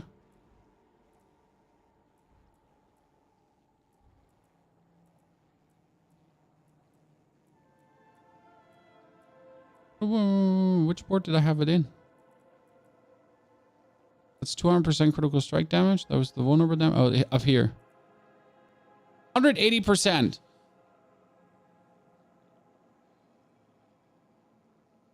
Bonus. Corp skill damage. Do you actually see that here? This is 74,000 base damage. And if I take the glyph out...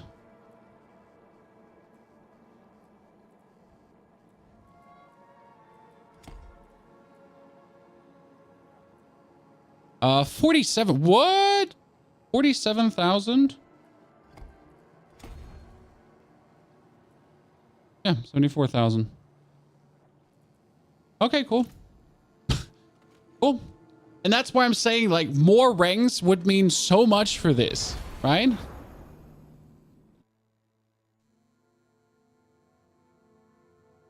So it might be a hot take, but do you think they should add something like enchantments for the Sork to other classes? I mean, anything instead of the Golem, because the Golem is useless.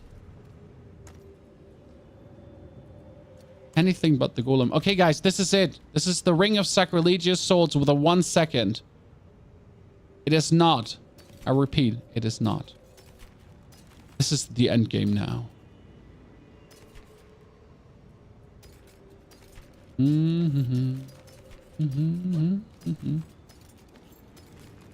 Coming back to our problem. If we would not use the Littlest Wall. Okay, chat? Assuming we would not use the Littlest Wall. What else could we even remotely use? And that brings us to the answer. Nothing. Because realistically, there is Nothing.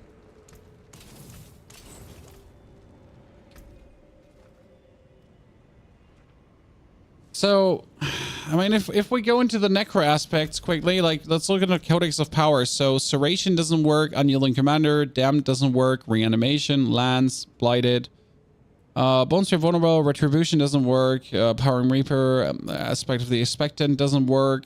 Wasn't there something that boosts my corpse skill when you use a corpse skill? Wasn't it corpse skill? You get a bonus. Wait, wasn't it corpse skill, bonus corpse skill? You get corpse skill. Wait a second.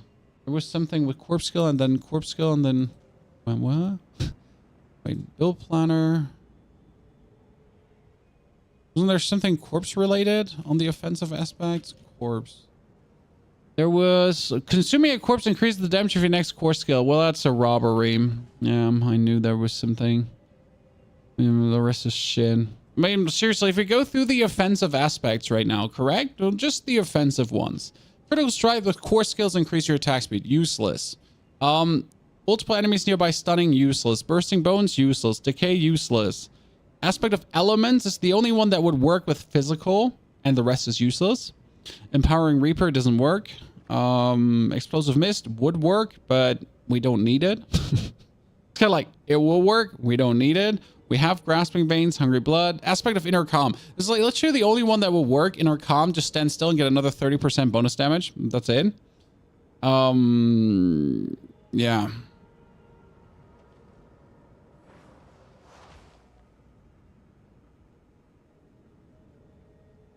Serration, Shared Misery, Swelling Curse. All of these, they don't do anything.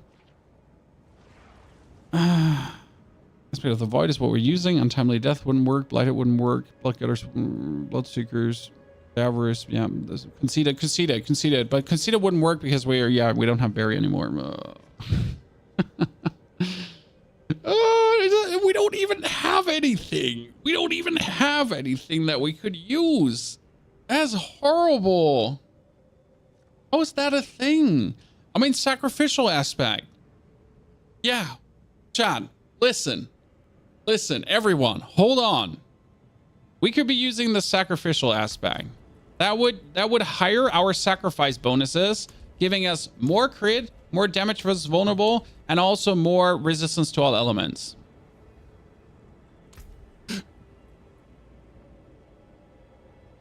How do you get Paragon to expand? Oh, here is the next expand button. So often with sacrifice bonuses, I don't think I have that though. Like I don't have sacrifice bonuses. Sacrifice. Yeah, only the lowest wall. So we need to clear the dungeon. I need more time. Ask Codex of Powers offensive. Yeah, here. Ruins of Eridu in Havazar. Shouldn't he mark that? Havazar? Does Havazar? Shouldn't he mark the ruins of Eridu? Oh, there it is. He's just not drawing me a map there.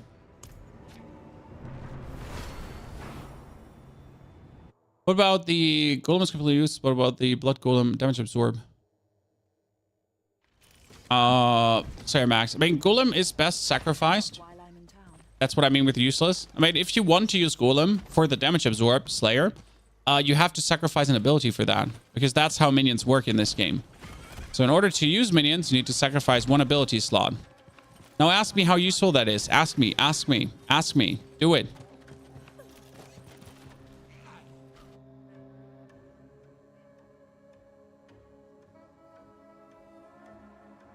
Right?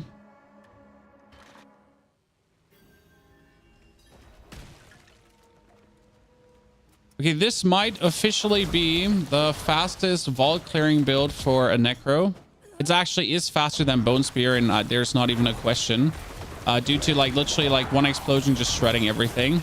It's also safer than Bone Spear. It's safer than Blood Surge. It's better than Blood Surge, which is crazy. The problem with Blood Surge is that you actually need to overpower, where with this build, I literally just need to exist.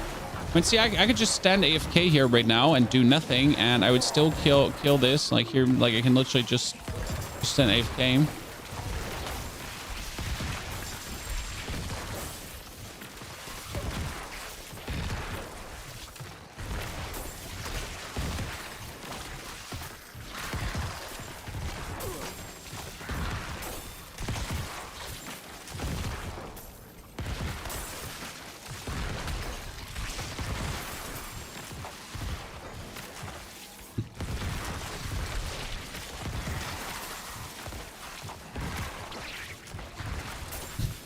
The mental part is the size of the corpse explosion. Do you notice how the corpse explosion literally hits the whole screen? Chad, do you see that? It actually does hit the whole screen.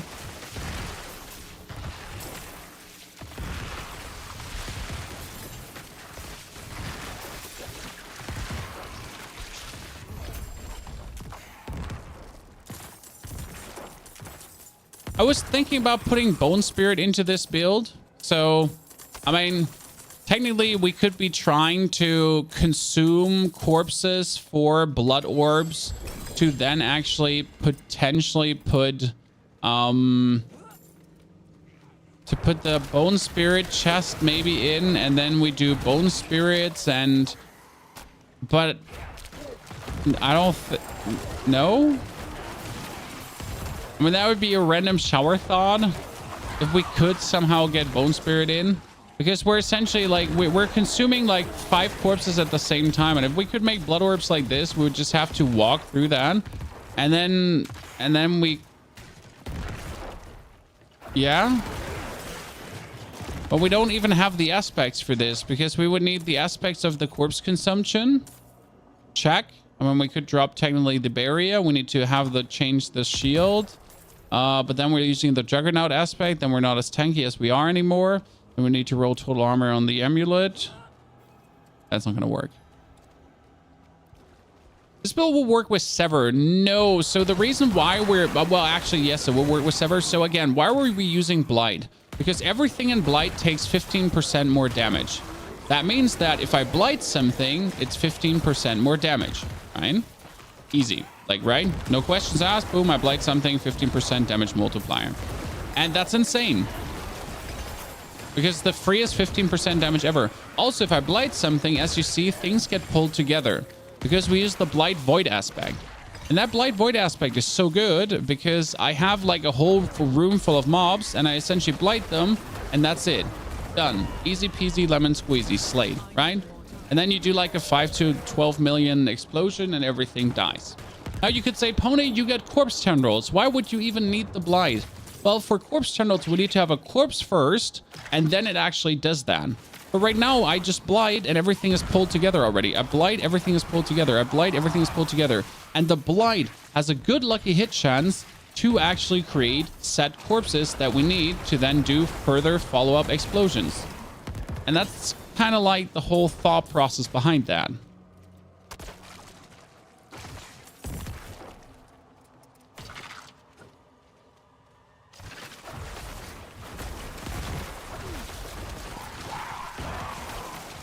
Ignore that blast wave shrine for a second, because we're just so for the boss, we're gonna go into the skill tree, take these 3 points out, put the AOD in. Army of the Dead. Why Army of the Dead? Insane amount of corpses. Curse him. Army of the Dead. Throw stuff in. Have him get exploded. Done. I mean, obviously, this is just a normal dungeon for the sacrifice bonus, right?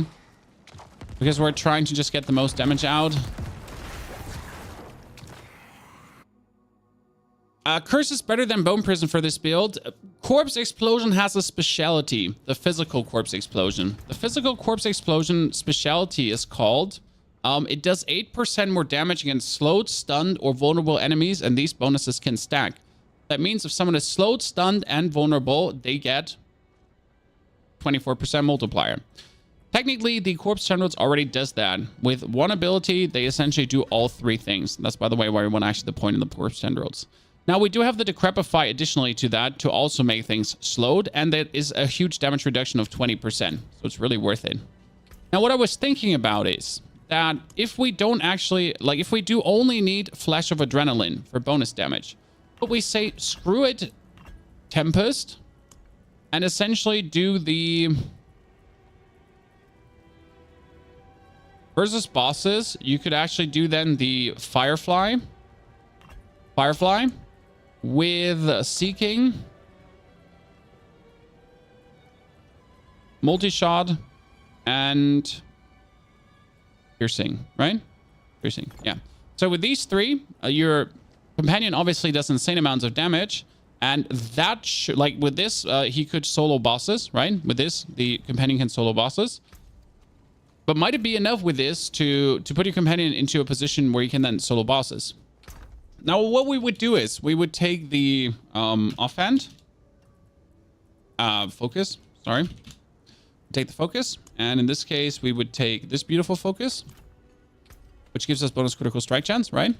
And we would actually enchant the sacrificial on it.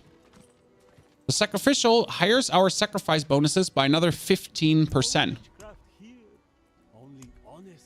So you're going to take this aspect. And we're taking here. Your sacrifice bonuses increased by 15%. 25 would be better. 15 is good. So now we could use this for boss fights, correct? Because currently, we're getting 30x on our critical strike damage. You can see this, 30x on our critical strike damage. It's off. We're at 509. And if I now put it on, we're actually going up to 692. And if I now put this on, we should be going for 720. So that's a nice little bonus, like getting that. It's not only that, right? We're not only getting this bonus, we're also getting the Skeletal Warriors to do even more resistance, and we're getting our Skeletal Mages to do even more damage multiplier here. So it's a little whittle bit more on everything. Now that would be only for bosses. Now let's actually do this and try out what if we go for Lilith, just to see how much damage we do. Duriel will take longer, right, since he runs around. You do a lot of damage in, like, your corpse explosion are ginormous. So don't forget that the corpse explosion is instant and my minions are running. So we're using this, guys, the Howl from Below. The Howl from Below turns every corpse into a homing missile. So no matter if Duriel runs, no matter if everyone runs away, Howl from Below goes boom, right? They'll seek you down. They'll hunt you. They'll find out where you live, and they'll eat your ass.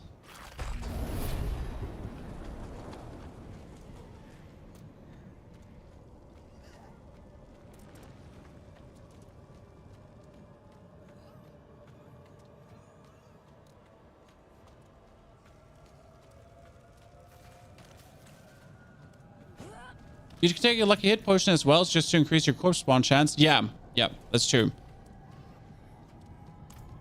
So what is making the range bigger? That is Black River. Black River is increasing the range of the boom boom. Okay, let's see. We're gonna curse mommy, trigger AOD, and then start throwing these things.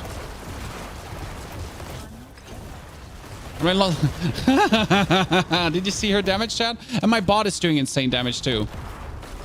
Okay, that was phase 1, chat.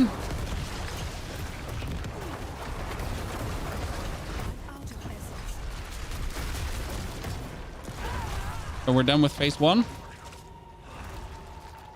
Reasonable. Reasonable. Reasonable.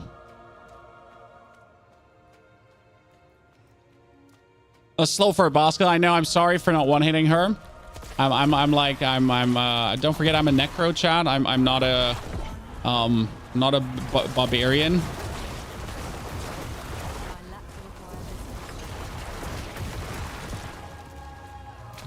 You know, I have honor and everything on my side. Now, obviously, the main thing is not like the phase 1, right? You gotta avoid these one-hit fireballs. So, like, damage-wise, we're insane. Okay, Army of the Dead is the thing. Okay, let's try this in a dungeon now. So how survivally are we without the Litless Wall? Because if we don't need Litless Wall, this build is way easier to achieve, right? There's like the simple thing. If you would not lead the Litless Wall, then things would be vastly easier to do for this build. Because the Litless Wall is the complicated thing to get, right?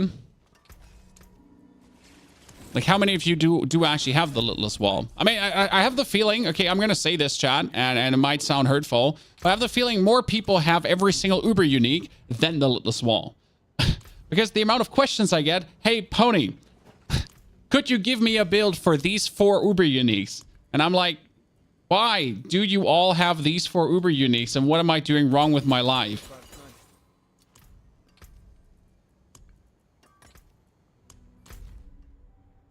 Oh, do corpse pants? Did I just disenchant corpse pants? Yikes. I'm sorry.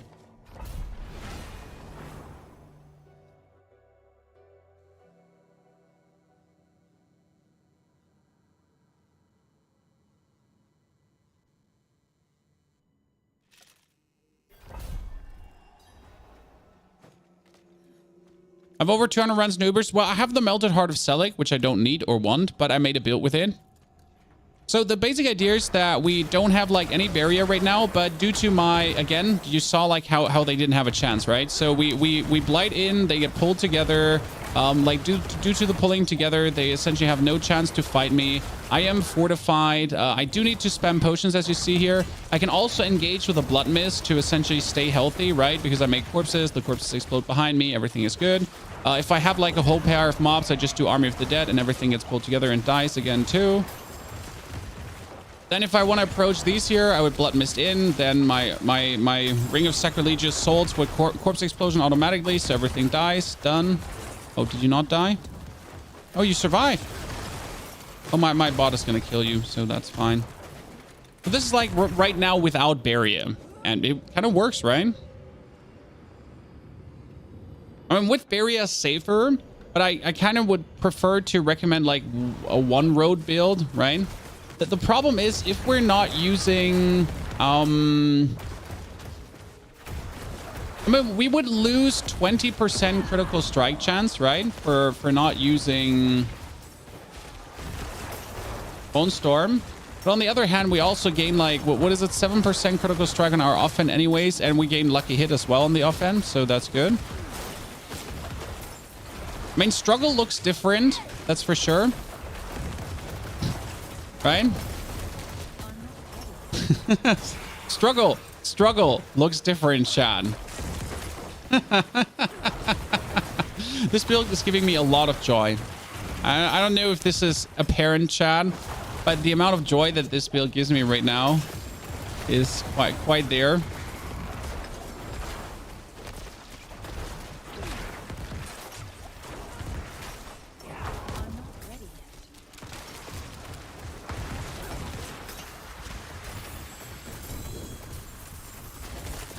For Rogue, I'm not enjoying Rogue. I have also way too much to do with a Necro still, and I have way too much to do with a Mage.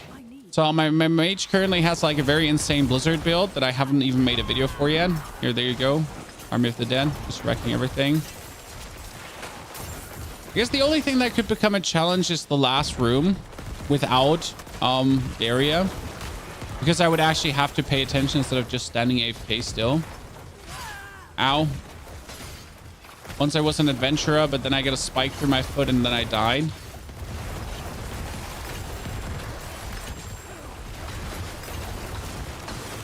Are you all dead yet? Cool.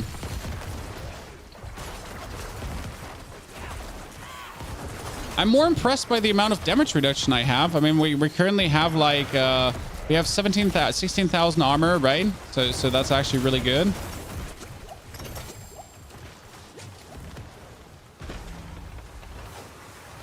I need a picture of a corpse exploding as the thumbnail, and the corpse explosion is a nuclear explosion, right, Chan? Because that's what this build is about. Turning corpse explosions into nuclear explosions. Okay, so now here you go. This is the vault end room. And I would have to, I guess, pay attention.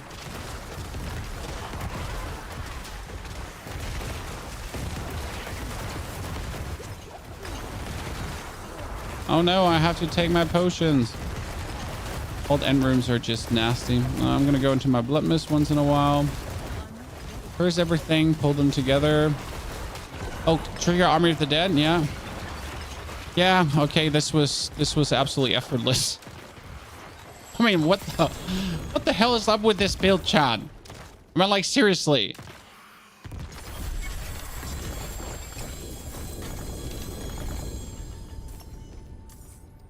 We need to see Duriel, okay? Because people always people want good clearing speed on Duriel, okay, Chad?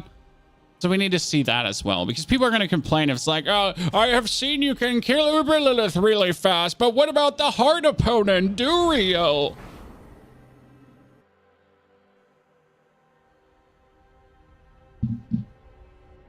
Right, Chad? I mean, the amount of comments I see about this, it's literally like, oh, I've seen you kill, like, you know, really something really hard, but what about Duriel? But Duriel is so easy. What do you want from me? The easiest opponent in the whole damn game. Not hard. Why do you want to be complicated? Okay, total armor, damage reduction while injured. Damage reduction from close. I just want corpse explosion pants with more corpse explosion, but I am picky. Like, I just want that, but at the same time, I'm kind of picky. So I want that, but not, you know? Isn't Malphus higher level than Duriel? Yeah, but Malphus is stationary, right?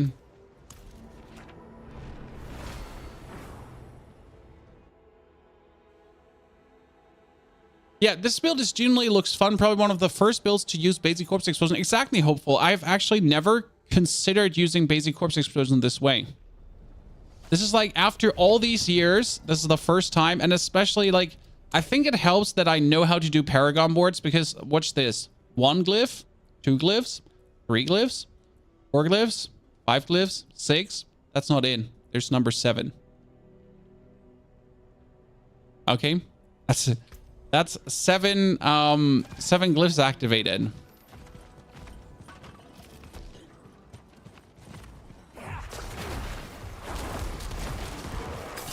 Who are these people that think Duriel is harder than Lilith? Well, like Chad, like YouTube comments. You know how it is. YouTube comments, guys.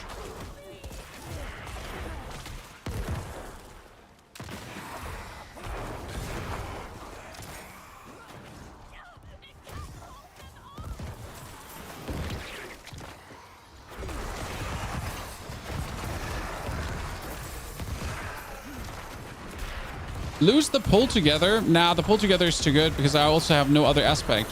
Like right now we're in this luxury problem where I don't have any other aspects I could use. Man, we could lose the pull together from Blight, and you could play the freezing boots for another 10% damage multiplier. The problem is the freezing boots don't work against bosses because they don't actually freeze bosses. So that's like, it's an unlucky one there. Let's pick up all the pans, by the way.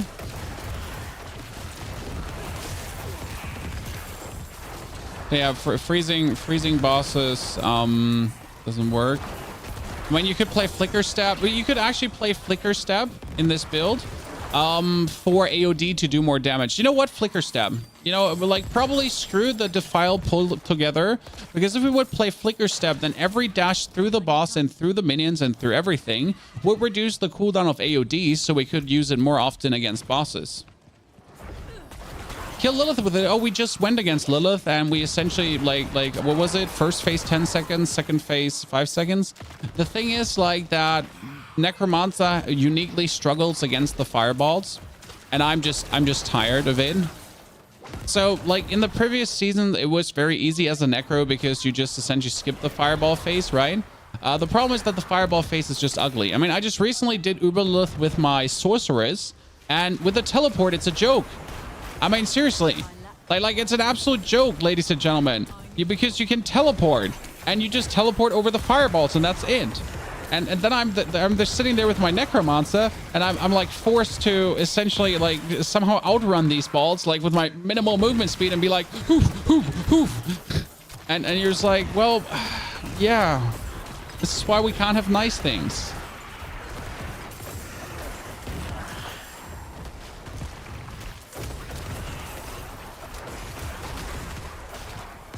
Okay, so I think we're gonna try Flicker Step, Chan. That might be the last piece of the puzzle. So we just decided to drop the Limitless Wall. That's also like a big plus already. But if we now use Flicker Step and a lot of cooldown reduction, I mean, my thing is down to 51%. That's actually weak. I could... Ah, no, chat. I don't have to lose the Blight pull together. Ladies and gentlemen. I don't have to lose that. We could get rid of the Godslayer crown. I'm currently playing Godslayer and it's not bad, but technically we could dump that away. I need time to do that. What are those yellow orbs flying around? That's Firefly from my bot, because my bot doesn't actually need to make things vulnerable. My bot doesn't need to provide essence to us. My bot actually doesn't need to do anything. Like, seriously. That means that we can make him do maximum damage, and with this with this setup on the bot, he could actually solo Duriel.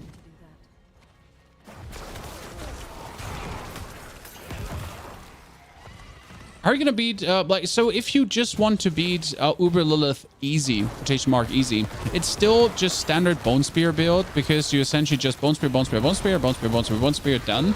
And you need movement speed boots, so like 100% movement speed boots. If you don't have movement speed boots, don't even bother. Like, right? Because you need movement speed boots, and you also need to play Blood Mist. These are like the mandatory things for Lilith, but I don't even bother killing her this season. So usually, like the past seasons, I've always bothered killing her, but I mean, like, I can't be asked. Like, she's useless. Like, Lilith was like fun the first seasons to be like, oh, can I do it? Can I do it? Blah, blah, blah.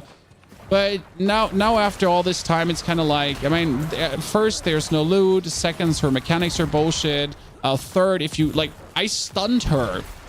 Okay, I stunned Lilith with my sorceress in a very unlucky moment, which then breaks all her mechanics and makes her go haywire and not behave normal anymore. Yay. I mean, you're essentially facing a boss that has the most shoddy coding in existence. Like, I don't even know how to say this, but Lilith is the boss that breaks at every corner. Like, you stun her while she's supposed to cut off the maps, and she suddenly stops cutting off the maps, and then she does attacks she's not supposed to do, and she behaves weird. And then if you kill her in the first phase too fast, she starts doing weird ass attacks as well, and then sometimes she even does attacks while she's still dead. Like, I mean, I've never seen a more shoddy coded boss in existence, and that's like our super uber boss, right? I'm hating again. I need time to do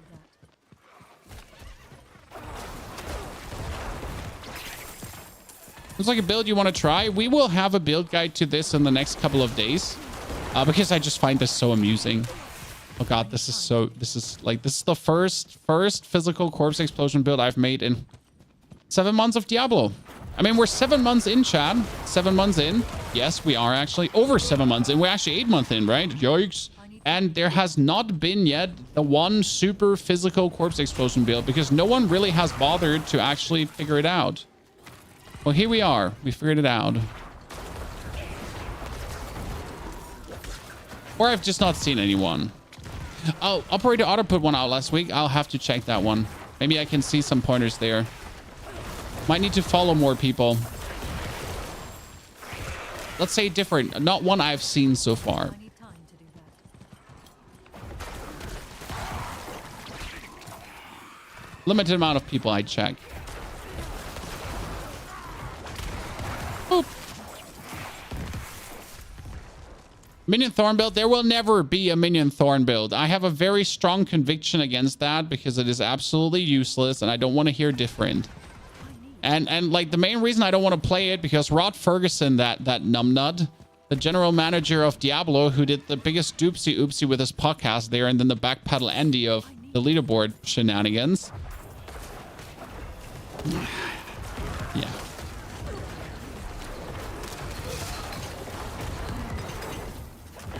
And he is playing Thorn's Necro. You know, like you would expect that, hey, maybe if the general manager of Diablo plays Necromancer, they'll notice that the class is busted and it's not working and needs more skills and is kind of lacking left, right, and center. Maybe, Chad, you know, maybe. And then you're like, oh, I'm playing Thorn's Necro. Ho, ho, ho. I'm like, fuck you, Rod. Sincerely. Step on a Lego piece. I need more time.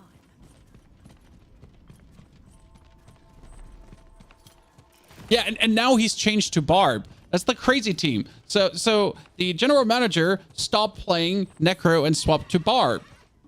The strongest class in the game that's absolutely overtuned right now. How am I supposed to feel?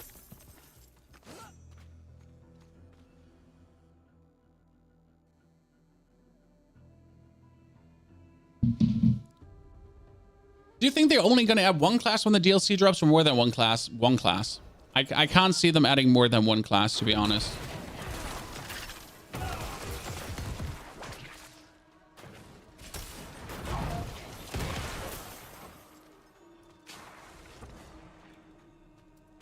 Thorn's minions delete Duriel. Everyone deletes Duriel. Everyone. That's not a metric. I mean, nothing is hard in this game. I'm not saying that thorns is inherently bad. I really don't want to gather the thorns pieces because it's so annoying. Okay, see, like my minion, I could just have my minion fight him now. My minion does reasonable damage here, chat, right? So, like, look, this is just the minion. This is not me. This is just the minion. This is where I was saying, like, if I have my minion do the damage now, plus me doing the Army of the Dead damage, that's a 9 million, by the way, then we should be able to take out every boss. Correct? Because you just saw my minion go crazy, right? We should technically be able to do every single boss. And if I then, in case the boss fight takes longer, take a flicker stab, my Army of the Dead would do more damage. One thing that I never figured out about Army of the Dead is, guys, and that freaks me out. Army of the Dead says, call forth the deep, buried dead. Volatile skeletons emerge over the next 7 seconds that explode when around enemies, dealing 11,000 damage.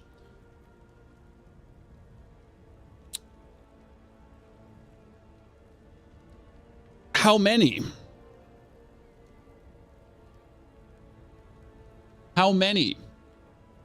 Right? I mean, Blood Wave says... Blood Wave says, conjure a tidal wave of blood that deals 31,000 damage. Thank you. Bone Storm says, a swirling bone storm appears around you, dealing 46,000 damage for 10 seconds. Cool, cool. Makes sense. And then this one says, call forth the buried dead, 7 seconds long, dealing 11,000 damage per skeleton. How many? Is it 7 skeletons in 7 seconds? Because that's not true. It's more.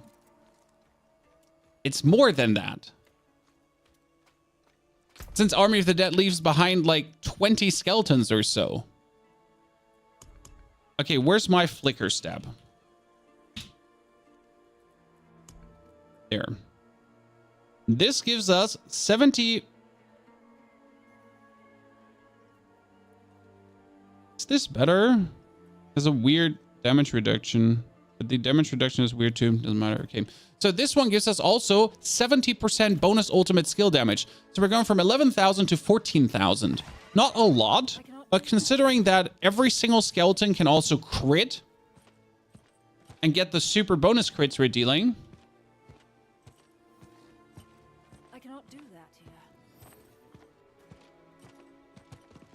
here. Piotr, I think what we need, like the thing is, and here it comes, Army of the Dead has a 100% lucky hit chance, 84%, but Army of the Dead has a very high lucky hit chance. Now, since against bosses, I have a, so Army of the Dead per hit has a 40% chance to make a corpse. Okay, so every skeleton that gets summoned leaves behind a corpse and has a 40% chance to make another corpse. And that's why Army of the Dead is like so good for corpse production, because you tap that and I think it's 20 or 30 corpses you're getting.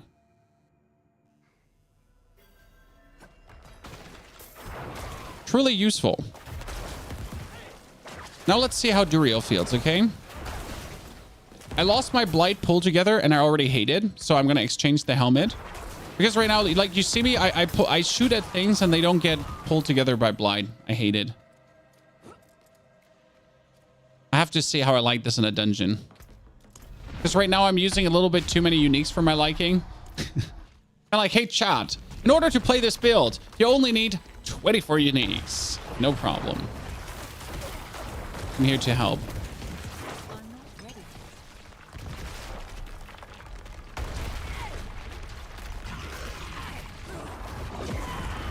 Okay, now dash through him, so we would actually get like the cooldown reduction, then make more corpses. Like you notice how many, like here, this is us like just like killing Duriel. It seems to work, right, with the Army of the Dead so far, and my companion dealing tons of damage.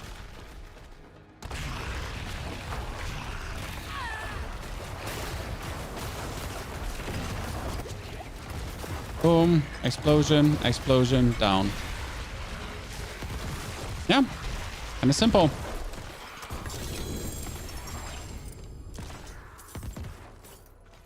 One problem we're having is we're playing the Juggernaut aspect.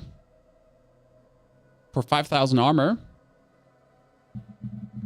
And that makes our cooldown higher.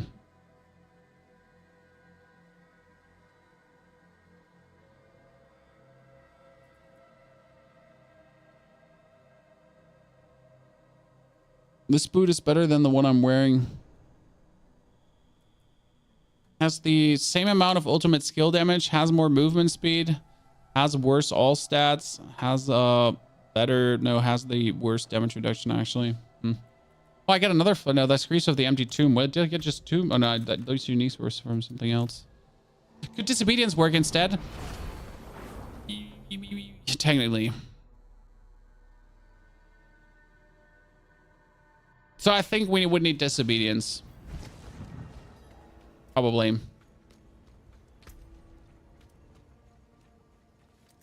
Is that when we consider this a strong build? Bobs think you're playing a complete different game. Honestly, I play the better game. I don't know how to say this, but I pity Barb players because they just run around one-hitting everything, not having a single challenge. Essentially, like, you can just be bored at some point. I mean, how are you gonna, like, you're not facing a single challenge as a Barb, ever. Like, you reach a point of no return where everything just becomes child's play. I mean, this is not hard for me as well. Not the point, right? But it's still to a point where it's just somewhat of a challenge, right? May I ask what is the best way to find gear? You do vaults, nightmare vaults. It's usually the best way to find gear. I mean, I'm, for example, looking for a pair of pants currently that has corpse explosion on it, and I haven't found any as well. But I would now spam vault like crazy to essentially then get my corpse explosion pants. That's usually my way of trying to find the gear that I am missing on. Oh, this is a piece of pants that I could actually take for the build, potentially. I'm not ready yet. But nah, I need too many things. So we could get rid of Juggernaut, and we could replace Juggernaut through Disobedience. My problem is that we're at 9,000 armor standard, and Juggernaut gives us a lot plus. If I would drop Juggernaut, what I would do is I would actually have to move some points to get a little bit more armor to just like higher our total armor a little bit. So there's some nodes like this node here, for example, that I would then take to boost things a little bit further. So we're getting like more in that direction. So probably take these 3 points out to like take this, for example. And then you would boost like your standard armor further, as you can see. And that would allow us then to play Disobedience without it feeling weird. Because you have to consider that we are weak. Where's Disobedience? Disobedience. I should have Disobedience max roll. Give it a try. Funny that I'm using the worst chest in the world for this. So, oh, wait a second. Chat, we have another chat, everyone, stop right now what you're doing. Everyone. We have another defensive aspect. So we have a problem because we don't need the Bone Storm aspect anymore. So we do actually have another defensive aspect slot open that we don't need. That's a problem because we don't need it.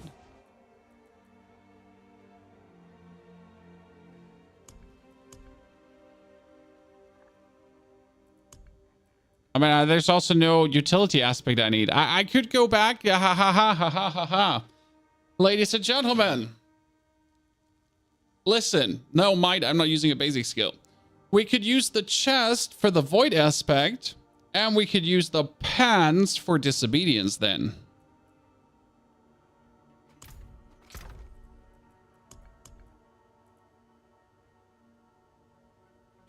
Give me this pair of pants here right now.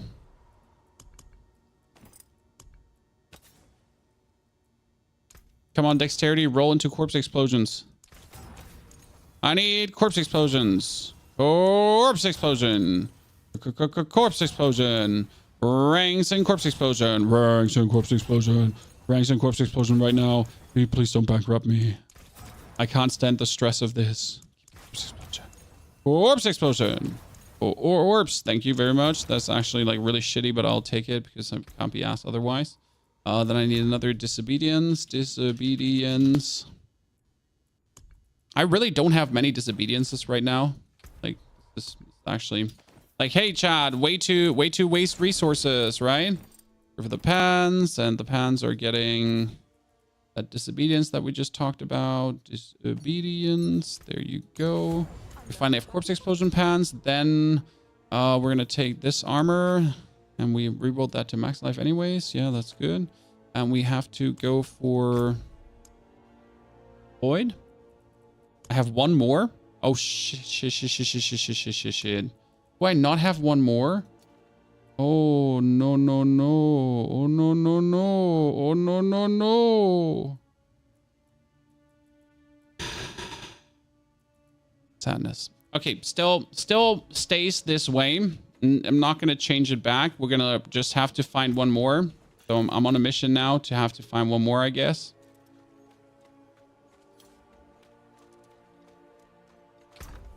Laco. I'm not ready yet. Starting with 270, it might also be a build issue. Angry Ginger Dad. I mean, it's often an equipment issue, but you've seen our Sork, which literally needed 0 equipment to just like do the things she did. It was actually illegal. That Sork was really mean. I'm not ready yet. The void is never going to drop for you. Oh, I just spam nightmare dungeons until I get it. I mean, nightmare vaults are just like such a easy gear farm. It's illegal. So we are still at 9,000 armor. We still have the life. We still have everything going on. We have a double like bibbity bobbity bobbity. Let's actually see how much would that provide now. I kind of want to do another Path of the Blind. Does Path of the Blind have a boss? I still want a tier 100 nightmare dungeon boss because we essentially made this build less tanky just to kill tier 100 nightmare dungeon bosses.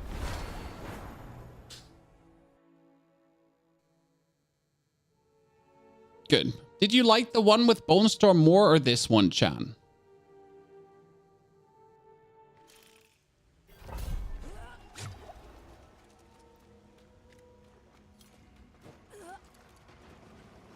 Okay, see, now we don't have the void pull in. And do you notice how the minions don't get stopped in the beginning?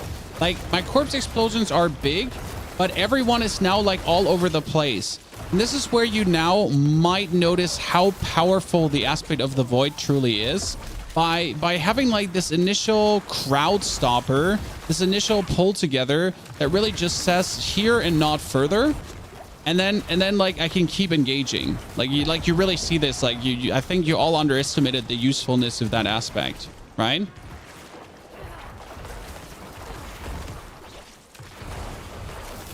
Because now minions are actually not like instantly stunned, but void actually instantly stuns everyone. So it's like so good. I mean, it's still working, but vastly less efficient.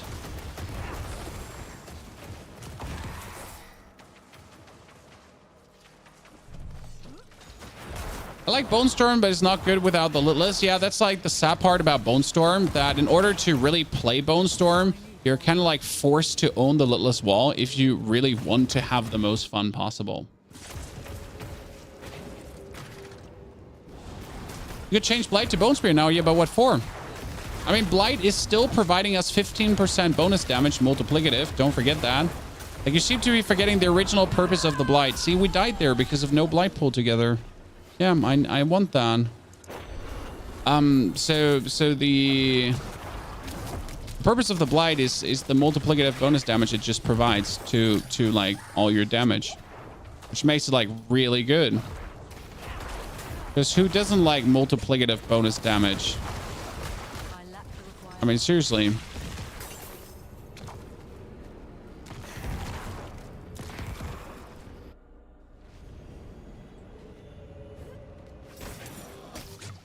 What's funny to me is like as soon as you drop like the Litless, how much freedom in a build kind of opens up, but at the same time, how much more you have to like care about other things.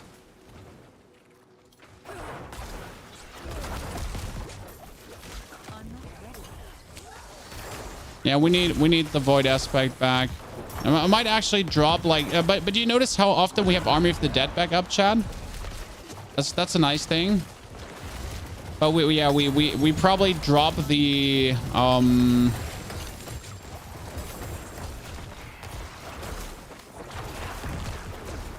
probably drop the flicker step until we have it. Damage is just so nice. So why did it take so long to try out physical corpse explosion? Explain.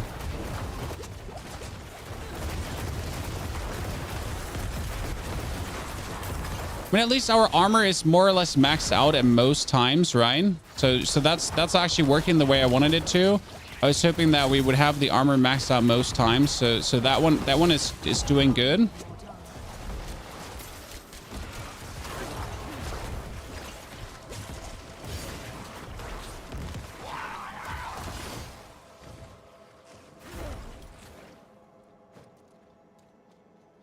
Okay, tier 1 hunt with a Scorch Bus if you want. I'm good. Thank you very much.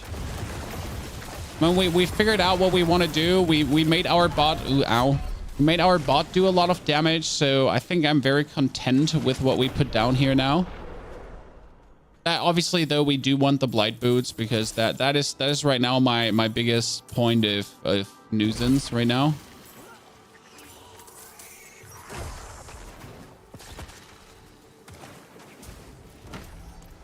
Oh, why am I running in the wrong direction, chat? Well, you could also recommend 2 versions of this build. Let's be real about this. Because you could recommend a version that is essentially using the Limitless Wall for vault zooting. And then you could recommend a version that is using Army of the Dead for boss killing. Right?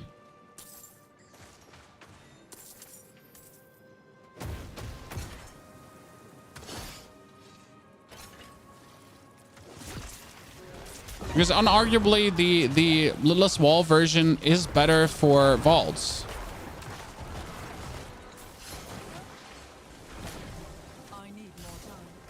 And the AOD version is better for bosses.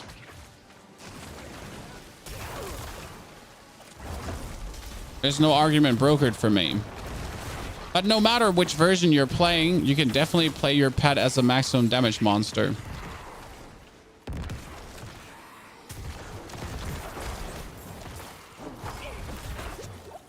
It's just relaxing once in a while to also not have to like play. To not have to play Limitless Wall. Because I've been playing Limitless Wall now so much that, you know, like feels like vacation to once in a while not play it.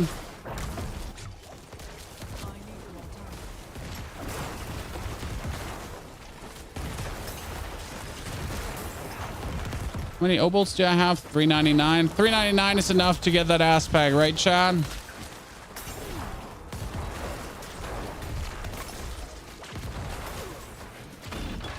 Okay, now without the pull together, let's see how this feels. So no pulling together this time for me, right? Where we're getting just the standard experience. You notice how, like, despite having corpse tendrils, like since not everything is just automatically like right there. A little bit more of a hassle to deal with things. I mean, our corpse explosions are still hitting the whole room, so that's not a problem, right? That's the funny part about like the bonus corpse explosion, that you're essentially hitting the whole room with one corpse explosion. Ow! Ow! I've fallen and I can't get up. Can you take a blight instead of the sacrificial you took earlier? No, we can put it on the chest. We can put blight, the aspect of the void, on the chest. So we have the aspect slot for it. I'm just missing the aspect.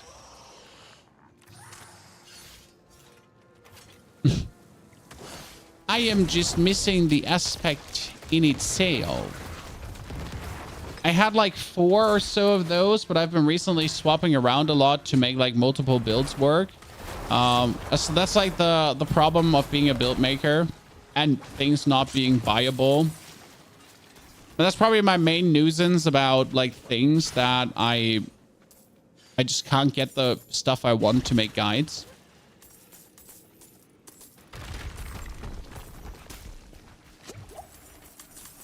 You have to think more. No, we still have automatic corpse tendrils.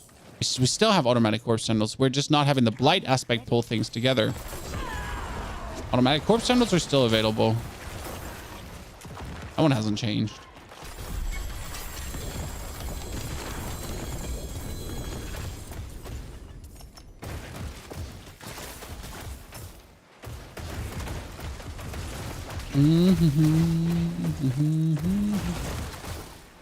Come on, bot, kill him.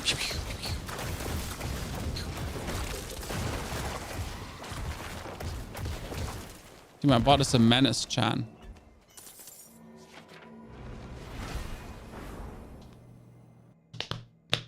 What do you is the item meaning for Bonestorm? Litless wall. Can we name this build the corpse nuke build? Yeah, that's the plan to call the corpse nuke build. Okay, this is disobedience. That blight. There you go. Now let's watch the difference, okay, chat? In build. Let's watch the difference in what they do. I need more time.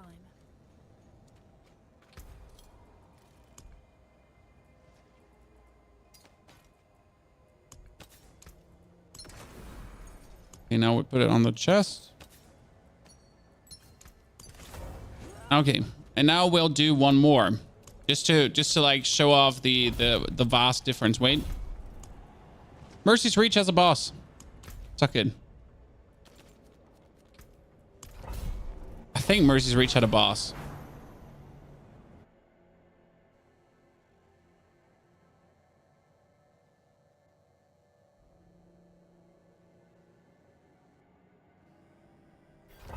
Are you giving Last Epoch a chance with the patch coming? Most likely not super interested.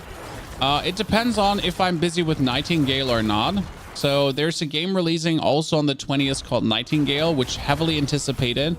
It's like a survival team building fun game where you're traveling through different worlds and universes, and it's like kind of really cool. Actually has a lot to offer. See now with the Blight pulled together, how they're initially stunned and how I have like a way better engage going on. Like everything is essentially getting like zooted in the beginning and can't like really kill me. And that's a nice to have.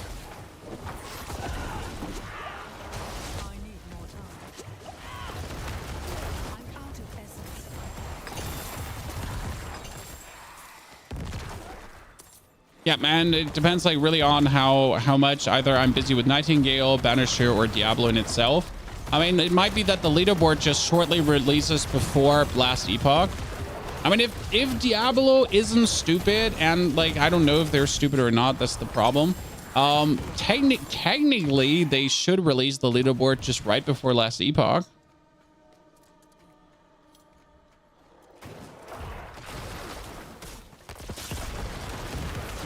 That's what they should most likely do. I'm not ready yet. Just watch Voody's tier 4 wish list video. I don't really have any wishes. I just want the game to always keep improving. I mean, like, my wishes will not come to fruition anyways, because I want to see the Necromancer fixed. But I don't think the devs either have the level of understanding to see what's broken with Necromancer, or I don't actually know what. Okay, I mean, like I can point out like the bunch of obvious flaws the class has, right? And like my 3-year-old toddler can see that. So I'm not sure where Blizzard is actually like not even like considering any changes. But hey, that's just me, you know, who has played way too many thousands hours of this class. But yeah. So like the moment where you're considering yourself, what are you doing over there in your offices? Because like these things are glaring, you know, especially when you one-to-one compare the classes to other classes. So yeah, I don't have any hopes. I don't have any wishes. I don't have any. I have nothing, you know. Leaderboard isn't going to save D4 from Last Epoch. I think you have a wrong understanding about what D4 needs or doesn't need to be saved from. D4 players are playing D4 because they're liking D4. You know, if you play Last Epoch because you want to play Last Epoch, that's fine. But it's not like that. Last Epoch is out there swinging and about to kill Diablo. Because I play Diablo because I like Diablo. Despite all the shortcomings the game has. It's very important. And nothing that Last Epoch does or doesn't do is going to make me go like, oh yeah, I hate Diablo now. Oh, I forgot to put the box in. I need more more time. No, I generally have no hopes towards games. You have to understand that I'm doing this job now for 11 years. I've been a full-time streamer for 10 in total. And I've seen so many games, so many game developers just consistently screw things up in many ways that I have no hopes and aspirations anymore. Ever. And that just makes me a happier person, you know? Zero hopes and aspirations, zero chance to be disappointed. Moon, thank you for the 28 months of support. Taroko with the 79 appreciation, ladies and gentlemen. I mean, I've played PUBG for years, guys, and there's no incompetent or more incompetent developer than the PUBG one. It literally fumbled the biggest bag in history. They're still making money, but you think Diablo 4 has it bad? When you literally watch the most successful, unique, outstanding BR game be ruined by ginormous egos and developers that have their head so deep stuck in their ass that it doesn't make sense anymore. While everyone was laughing about Fortnite when it got released, ha ha ha, he he he, and now Fortnite's signing a $1.5 billion deal with Disney. Yeah, ha ha ha, he, take that, PUBG. You made me come back to D4. Well, Willie, that's great to hear, brother. Happy that we can make you come back. Now watch me absolutely demolish that boss, or not, hopefully. That's a Tomb Lord. We curse him. We do this. We trigger our Army of the Dead, right? Do that. We make more corpses. You would think that it's bad that he's going away from the corpses, guys, but it's not, because like we are essentially making the corpses like zoom, right? Make more corpses. It's definitely working better with Army of the Dead, and we have to like keep dashing through the boss. That's what I actually forgot. So we need to keep dashing through the boss to get another Army of the Dead off. Then we get another Army of the Dead off. We get more corpses. We get more corpse explosions. Yeah, this is it. Yeah, very happy. Okay, perfect. Yep, this is how you kill bosses. Just Army of the Dead and then dash through. Brilliant. Surprisingly, works way better than I ever expected. Okay, we need to level up Desecration now too, because Desecration is another build I want to do, because we're not done yet, guys. So what I've been essentially doing with a physical corpse explosion, I also want to do with a non-physical corpse explosion. No, I want to do this with a shadow corpse explosion too, but that's kind of like the standard build, so it's nothing special.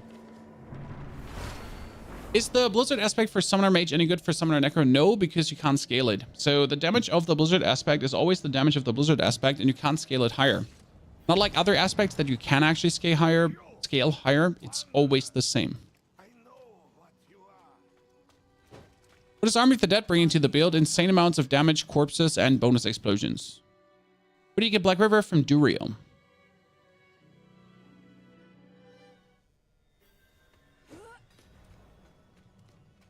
I need more time. Mm-hmm.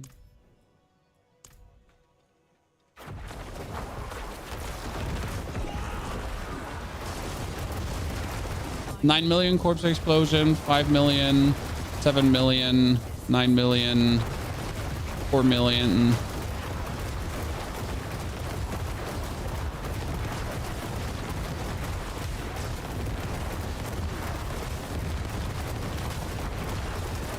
All right, you gotta love this.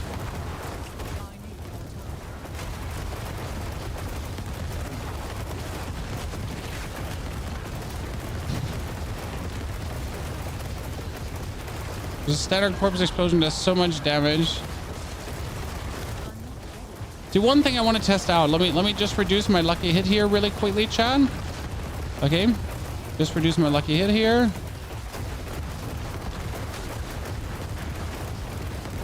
So let's take the corpse explosion ring off. Explode all the corpses. All the corpses gone. Okay. So what I'm going to do now is I'm going to do just Army of the Dead, nothing else, and I want to see how many corpses we're getting out of this.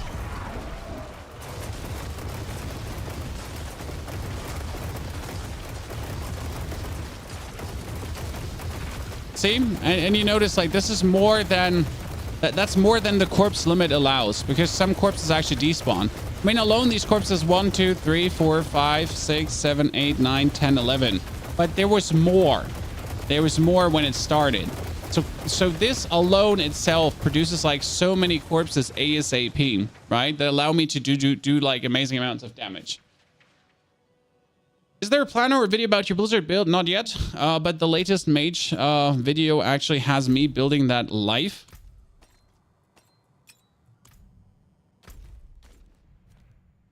Okay, do we have Melphis? Because I wanted to do like I need that bonus 4 ranks to get my corpse explosion further. Chat. I'm not sure if we can improve this otherwise. You know? That's like my problem. I think we have done the maximum we can. Okay? We have Light for bonus damage multiplier. We could technically go for Bone Spear for a bit higher lucky hit chance, but it doesn't really make sense. We got Blood Mist with a low cooldown, so we can Blood Mist more. We got our Corpse Explosion to 18 ranks already, which is crazy. 5 ranks in Fueled by Death. We get the Death Embrace because we're always close to our opponents, kind of. 6 ranks in Amplified Damage. Works as well, too. We get the 11 ranks in Corpse Tunnels, which is kind of funny to me because the cooldown is down to 5.5 seconds, chat. Yep. And it does itself also 15,000 damage, which is kind of crazy. Then we have the ranks in Reaper's Pursuit, and actually I'm going to put a 3rd rank here in the stun to 3.23 seconds. Sacrifice bonuses up, Army of the Dead, and bonus attack speed, which actually allows us to throw out the blights faster. And then we do have the Shadow Blight key passive, and again, this is the bulliest bullshit in the world, guys, because this build does not have a Shadow Blight key passive that works. It doesn't have a key passive that works. So realistically, to get the most damage out of the build, it would make sense to drop the Blight for Bone Spear.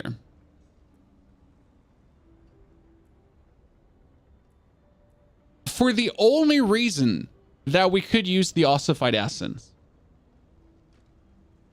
But we would lose the pull together and the stun, which I kind of like so much.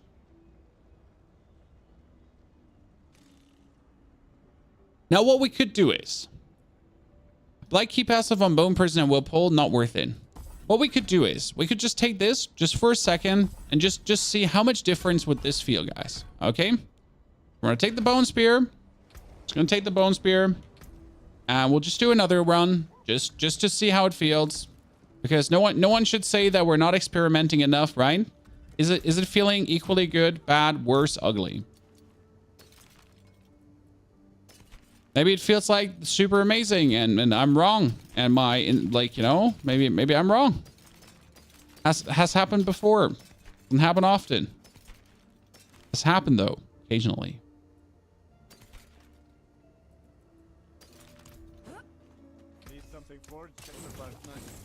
But do you need Littlest back? No, I would still play Army of the Dead, even with the Ossified.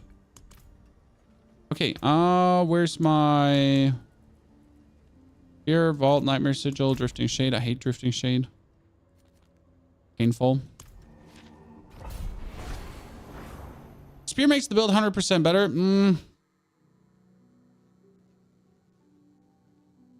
I don't think so. Also, we would have to change our passives anyway. So if we're already going for Spear, then we would have to change something. Give me a second. Because we couldn't just go in with a Spear like this. That would make sense. Because if we're already going in with Spear...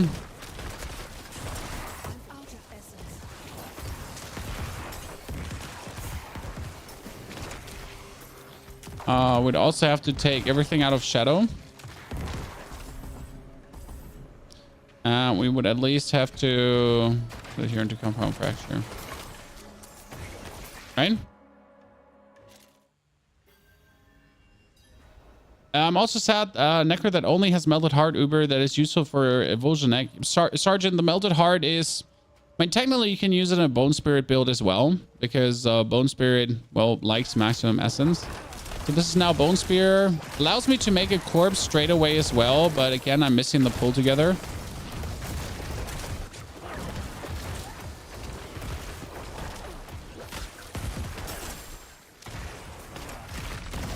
I mean, but Bone Spear makes good corpses as well. Yeah, I don't feel like this is... ow. I don't feel like this is better. Going left side. Yeah. It's just missing this immediate cool pull together. I mean, I might be just like too stuck in the idea of using the blight thingy, but I just noticed how useful it is. Yeah, it just feels bad. I'm rather surprised. What's the best weapon for Bone Spear build? Depends on what version you're playing, but it's a wand or a sword. Sword because it has the intrinsic lucky, like the intrinsic critical strike. Yeah, see, like these dudes are pushing me now. And the only reason they're pushing me is because like I can't just disable them. It's like we're missing the hurting. I would use the Litless and the Bone Storm for this. Yeah, but if you use the Litless or the Bone Storm for this, then you're gonna be missing out on the and you're going to be missing out on the boss damage again. I mean, you might get a little bit more damage with the Bone Spear here for like clearing things, but you don't actually get more damage because the problem is that you're missing out on all the important Bone Spear things. Yeah, no, I can't see this as in any capacity better. And the only reason I would consider this is literally because of the only reason I would consider this is because of the key passive, but it's just absolutely disgusting that there's no corpse key passive.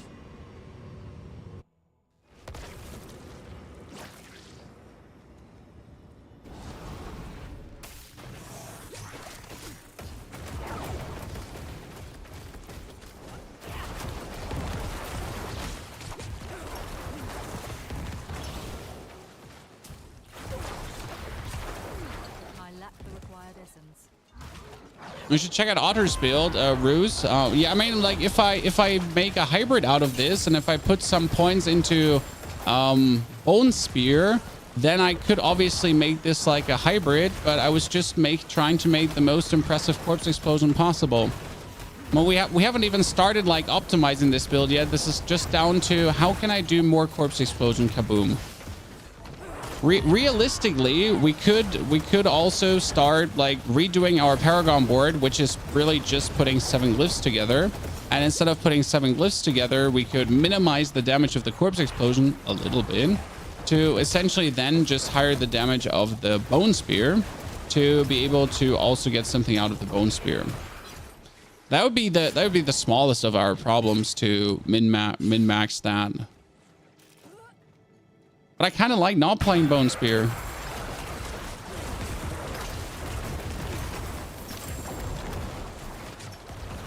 Hehe. I need more time. I think Blood Search is a good build. We recently made a fun Blood Search build that was really enjoyable, and Blood Search is still great, but it just doesn't feel as fantastic as Season 2 anymore. Season 2 was truly the season of the Surge. It's still strong, it's still fantastic, and you're gonna have a good time playing it. There's no questions there. But missing a Curse Touch was really something that hurt Blood Search a lot.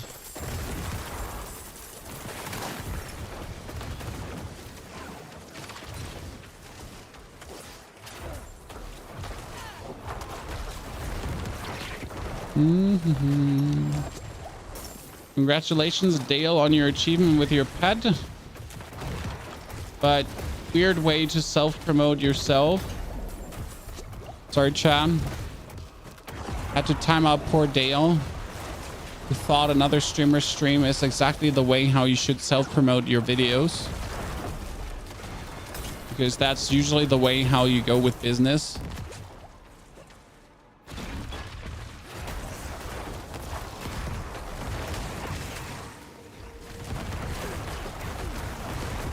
Poor Dale, yeah. I mean, poor Dale just wanted his video to get some views, no hurts. But just randomly posting another streamer's stream is really not the way to go, Dale.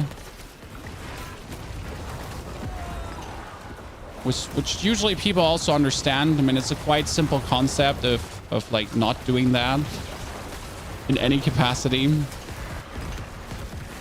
Ow!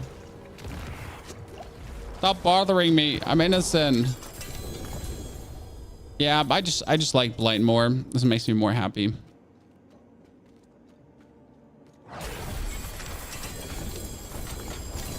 Oh, I got another beautiful, ladies and gentlemen. This is the XXX Bloodless Scream I've been getting. I do actually have a 925 Bloodless Scream. Oh, and another pair of boots, ladies and gentlemen. 2 uniques in a dungeon. Who's this guy? What did he do? That's illegal. It actually is illegal. I'm not gonna lie. Okay, we almost have every like we have almost everything on 21 with this build. 1, 2, 3, 4, 5, 6, 7, 8 flips on 21. Kind of fun.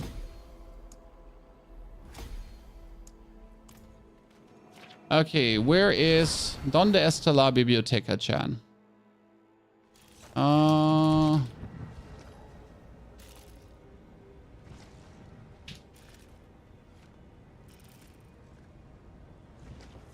only can find it's Operator Otter. I was told I need to check out this man now. Here, there's season 3, Litless Wall, Ring of Starless Skies. Well, I don't have that. Chan. Okay, let's see. What do we have here? Max roll. God, no, not max roll. No. I don't want max roll. Max roll makes me unhappy. We're gonna let that buffer a bit. So what are we having here, ladies and gentlemen? Harlequin Crest. I don't have that. Starless Skies. I don't have that as well. T-Bolt's Will. I don't know why you're playing T-Bolt's Will, but maybe you surprise me. He gets movement speed after not taking damage. Sure, I can see that. He plays Splintering for the Bone Shards and the Aspect of the Shielding Storm, together with Grasping Veins and Black River. So pretty standard. Nothing surprising here. The only surprising part is that he would play Splintering Aspect, obviously, but it makes sense to play. We had Tempest, Resource Breaking, and Evernight. Yeah, you would have to play Resource and Breaking if you play Bone Spear. That's for sure, because he's actually playing Bone Spear, right? With the curse and everything.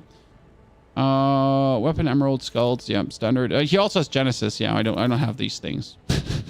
I don't have these things, Chad. Seriously. Well, what do you expect from me? How do you look like for you?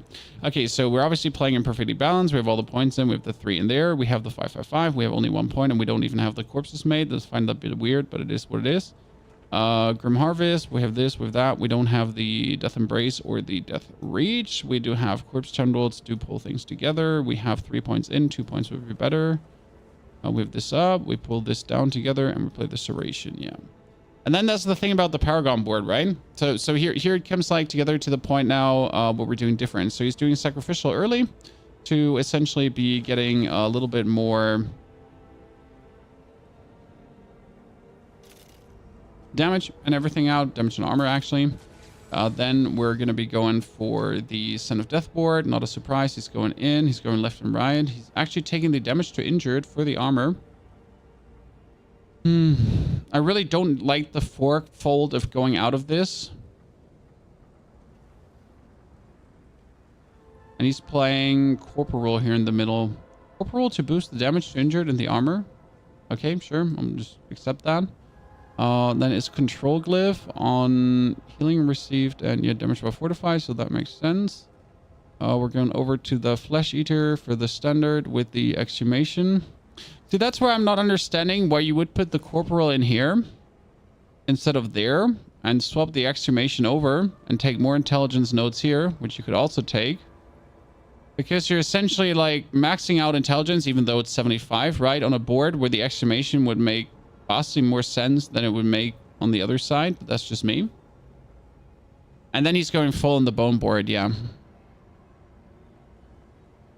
So it's essentially a Bone Spear Necro with a maxed out Corpse Explosion instead of a maxed out Corpse Explosion Necro. Well, I can see what he's doing here in the difference. So like if you look at the build, right, he's doing the same Corpse Explosion wise. I mean, his Corpse Explosion are realistically going to do less damage, but what you have here is like you essentially have Bone Spears that do still the high damage, right? That's like the difference. He's not killing it with the Corpse Explosions. He's killing it with the Bone Spears. Right? That is the most optimal way, though, to play it if you would mix it.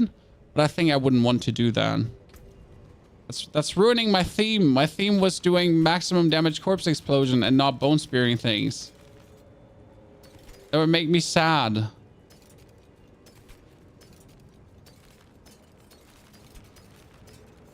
Do you understand, Chad? I do see what he's doing with the build, but I am personally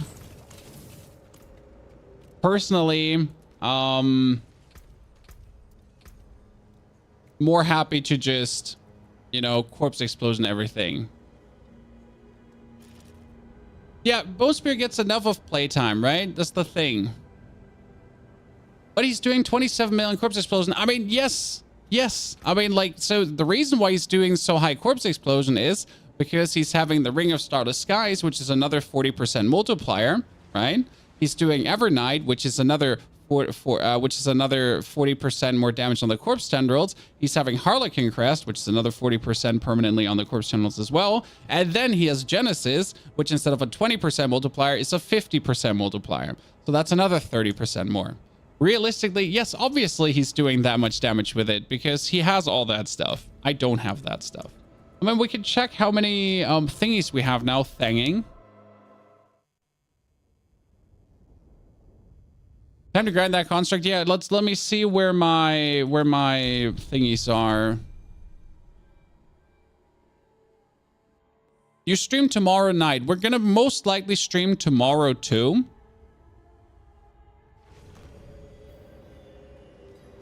Because I'm not gonna stream on Sunday, because Sunday the carnival, Sunday's carnival, and the carnival is going past our house, and my children are gonna stand outside with their backs, and they're gonna yell, and they're gonna get candy, and it's gonna be cool. German things, you know.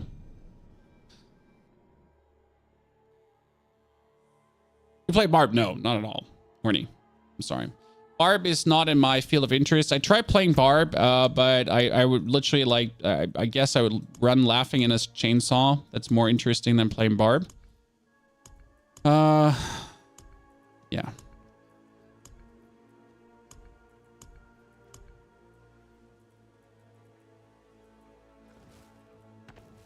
I guess we're going to make two versions of this build, chat. Alaf or Hilal, Peter, I'm on the right side of the Rhine, so you know what I'm saying. Would a dot corpse build be fun to use? A dot corpse build is fun to use, native, but we've been doing this the past 3 seasons. So a dot corpse build is like, yeah, the most average Andy cookie cutter build that you could actually do. And the main joy I'm having right now, wait, did I not put the, yeah, the main joy I'm having right now is really having something new and exciting. Like really playing a build that I haven't played like this before. I mean, this is the pure nuke corpse explosion build of turning the corpse explosion into a nuke. Now, again, this is me living the ultimate power fantasy, right? This is the ultimate power fantasy of me just living the super corpse explosion. As Commander Otter has done there, he mixed the corpse explosion together with a bone spear concept. And that makes sense. Because as I said, we don't have any good key passive for what I'm doing here. Now, I just wanted to simply max out on corpse explosion, which I have done. I cannot actually do more corpse explosion damage. I did everything possible with the gear given to me. Now, the only thing I can do is find, obviously, that absolutely outstanding crazy gear. Right? That would boost this even further. I mean, we have reached the heights of, like, I think 15 million is the highest corpse explosion I've seen right now with this build. So realistically, like, the only thing I can do at this point is just more gear. More. And then we could even go for even higher corpse explosions, realistically, right? But it's at this point just a simple gear question of maxing out things, of getting like truly like all the physical damage. And my amulet, for example, is having like ranks to amplify damage. We could also get more fist damage there to push the corpse explosion further, right? All that stuff. This beats dots. Well, yeah, it does.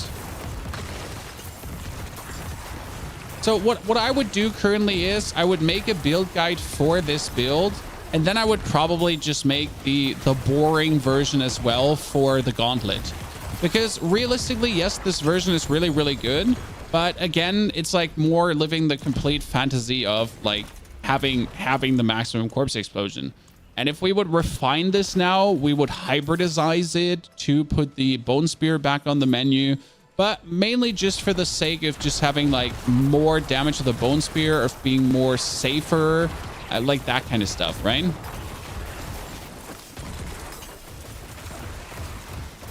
I still prefer the idea of Army of the Dead versus bosses, if I'm honest with you. It's just like, it's boring to think about like, how do I solve the problem by just making more bone spear damage? I like the creative way of just like, I'm using Army of the Dead to solve the corpse problem on bosses. And that's beautiful. You cannot find the aspect for Blood Surge. It's in the Codex of Powers. The aspect for Blood Surge is in the Codex of Powers. Okay, what we're currently trying to do is we're trying to get the last 2 igneous cores, guys, and then we're going to do to Malphus together with the chat. So I hope you would be excited for Malphus. Maybe you have like 7 cores yourselves so we could do some rotations. But we would then invite the community to join and just do Malphus together with me. Because it's way faster to do it with 4 people together. Like, why would I waste my time doing this alone when I could get you your cores too? So if you by chance have some cores yourself, and if you would like to do some shebang with us, then we can go. Shielding Storm is on the Codex. No, Shielding Storm is sadly not in the Codex. It's one of the few aspects that you won't find there. That's an igneous core. So I can sponsor 2 Malphus myself. Exposed Flesh is in the Codex. Resource, Exposed Flesh. Like, that's what I'm saying. The whole Bone Spear build can be made with the Codex of Powers.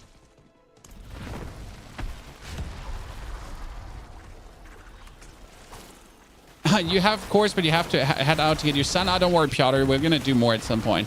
So whoever wants to join, post your Activision ID. We bring you in. Battle.net ID, actually, not Activision. Oops, sorry. And we can get you in. And if you have some cores yourself, that would be appreciated. Else, I can only offer 2 runs.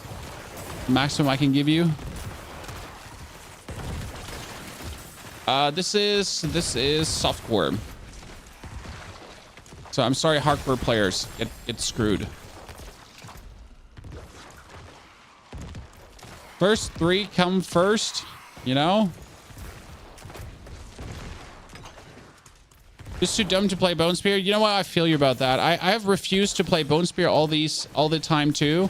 And the only reason why I'm essentially playing Bone Spear right now is just because people want this.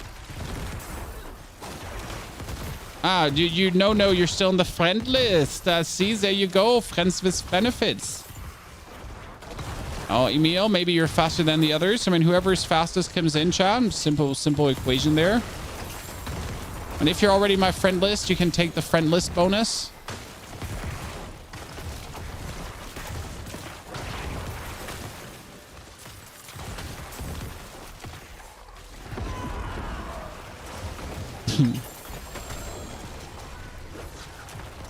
Also, I'm still... Okay, sorry, we're full.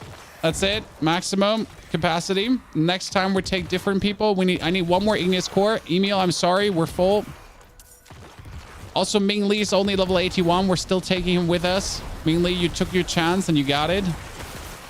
Yeah, Ming Lee feels good, man. Ming Lee gives me, like, I know the person behind that emote. So for the people that are not on Twitch, there's an emote. It's Ming Lee. It's an Asian guy who just like, you know, who smiles and has like slanted eyes. But I do actually know the person personally behind the Ming Lee emote. He's a fantastic guy. He's not at Twitch anymore. Yeah, left Twitch behind. Why would you want to work there? That's why we appreciate it. Oh, that's another ancestral. Sure. Like, guys, I'm not getting my shit, but I'm getting mother's embraces like sand on the beach. I don't know why it is that with mother's embrace, but that thing, I'm just like left, right, and center. It just keeps like spooling into me. I have no choice. Could someone please summon him? Why is it only me who's summoning this thing? Yeah, I need 1 more igneous core. Like, I don't want to start this with having like only 1 Malphus. That feels like I'm ripping off my community. Are you German or do you just live there? I mean, who would like want to live in Germany if you weren't born here? Do you know how much tax I pay? Do you know how much tax I pay?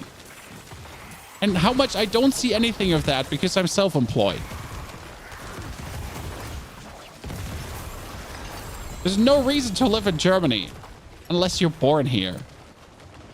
But okay, like education system being for free, among other things, health insurance, bibbity bobbity bobbity. I guess there's one or two reasons.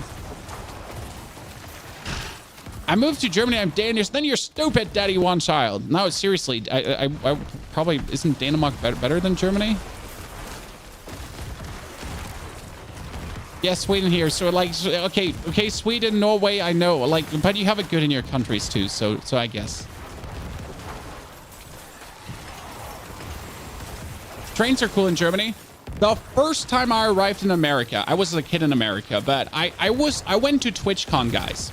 I arrived at the airport and I was like, how do I get to the convention now? Can I take a train, public transportation? Can I anyhow get there? And the only answer was yes. You need to download Uber and you need to get yourself an Uber because there's no train will actually get you there. And obviously, as a German, I'm used to, I'm going to land at an airport, right? I'm going to jump into the train and I'm going to drive wherever I want to Germany. Like that's just the most normal thing. I mean, just like if the train is there in time, if the train arrives, if the train doesn't break down, if the train has like an AC running or not running, if you're not getting robbed, fumbled, or whatsoever, if you have a valid ticket, but the guy, the ticket controller thinks your ticket is not valid, then everything is fine.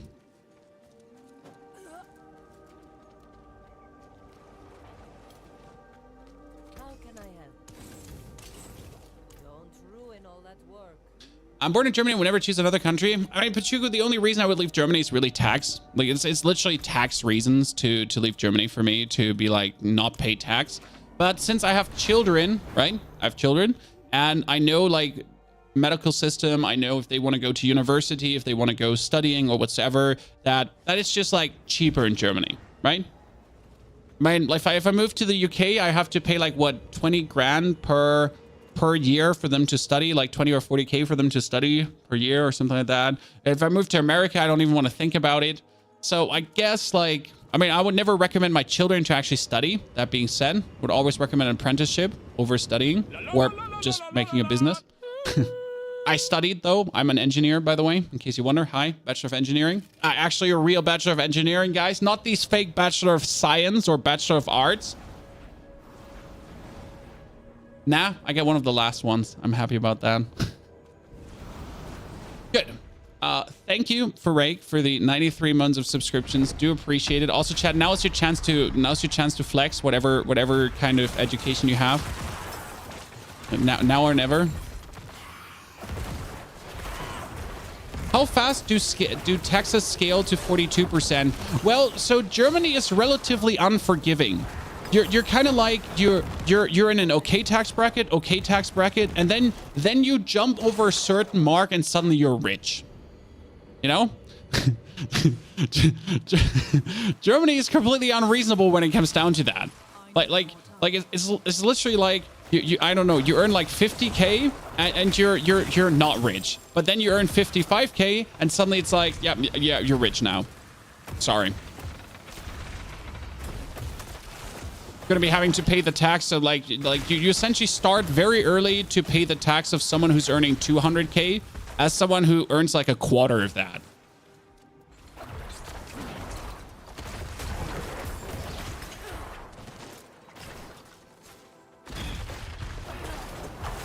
Feels bad, man. I'll tell you. I mean, my wife and I, we actually moved like our states so we don't have to pay for kindergarten, for example. Because the same goes for like, that's the problem with the social state problem. So in Germany, you pay for kindergarten, right? Too, depending on your state you live in. And the fee for the kindergarten depends on how much you earn, correct? So if you earn a lot, you pay more for kindergarten. And if you don't earn a lot, you pay less for kindergarten. So essentially, I'm getting punished for earning a lot to support more social weak people, which is, I mean, it's a nice thought on the one hand, but on the other hand, why do I have to pay more? You know, unreasonable more for nothing.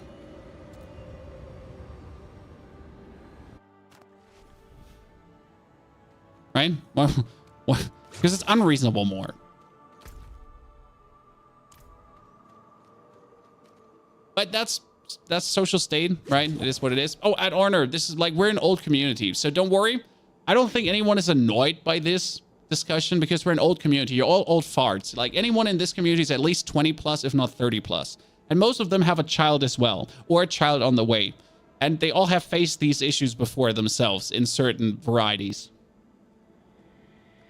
What's the limit of kindergarten fee in Germany? I think you pay like 800 per child, 900 per child at the tops.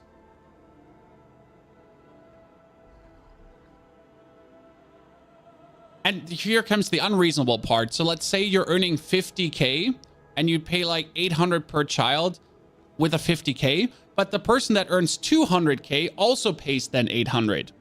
So you're like, very early, again, you're considered rich in Germany, right?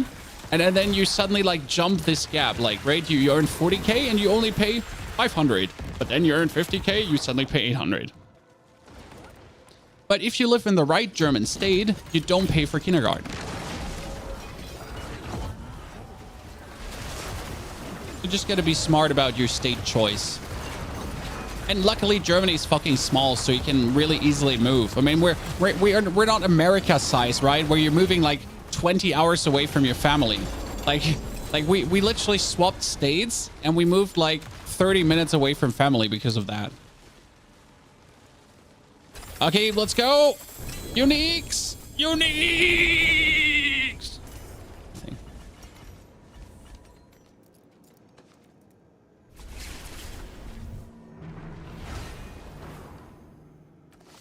Sad face. That definitely doesn't scale right. It doesn't. Do you watch the Bundesliga? No, I don't watch any sports. I'm like literally too busy with content creation, and if I'm not doing content creation, I'm still thinking about content creation. And if I'm having free time, usually kids or wife, and if I do have free time for myself, I do actually read books, fantasy books, or I do more work. That is very unhealthy, but I just like to work. I really enjoy my job, you know? And if I can spend more time with it and earn more money, that's more fun for me. Because, you know, earning money is fun. And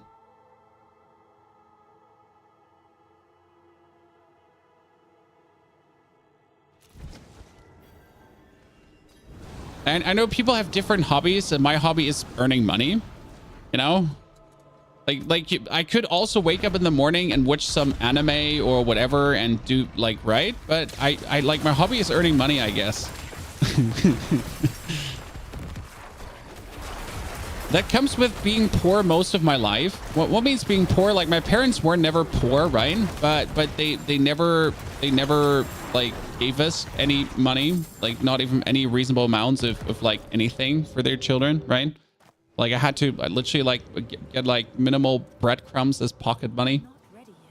So I've been like more or less poor all my life. So I'm a dragon by nature. I like to sit on a bag of coins, and whenever I have to spend a coin, I'm sad. No matter how reasonable it is, like, right? Like you need to spend this money because like you need to. And so since I'm a dragon by nature, I just like to earn more. And then sit on a bag of coins and be happy about the bag of coins. Yeah, it is what it is, Chad.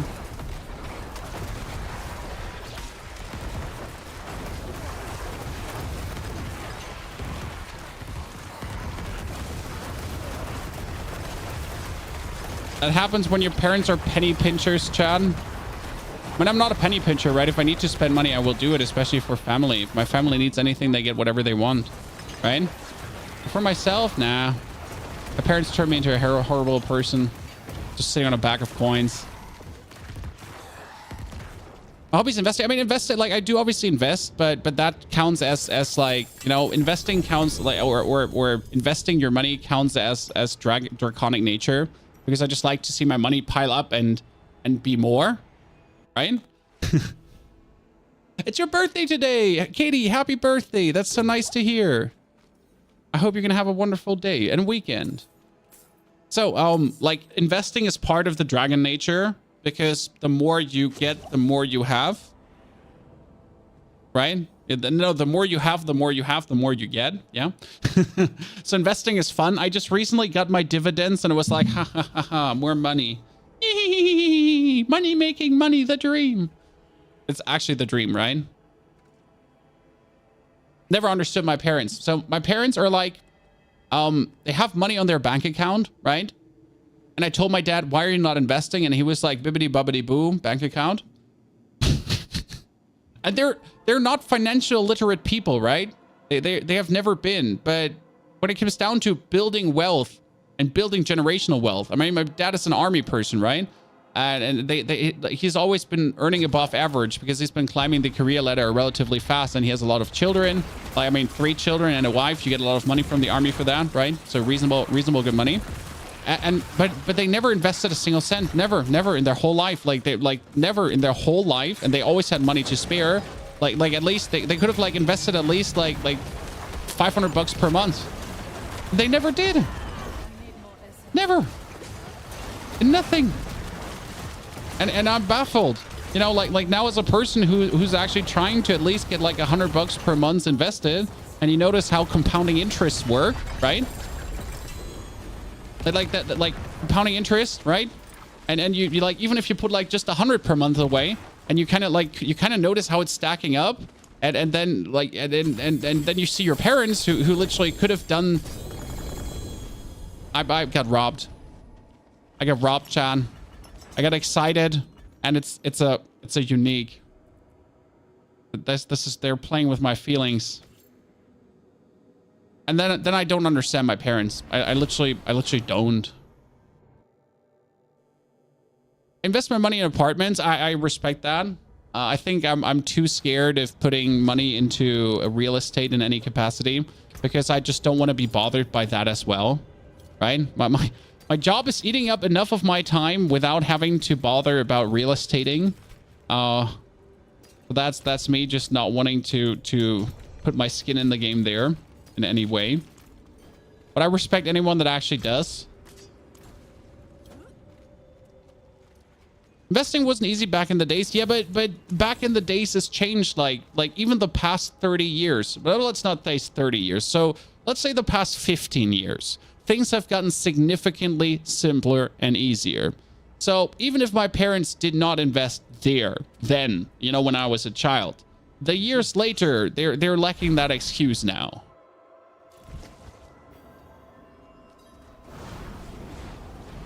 Someone open these gates. I'm out of gate openers.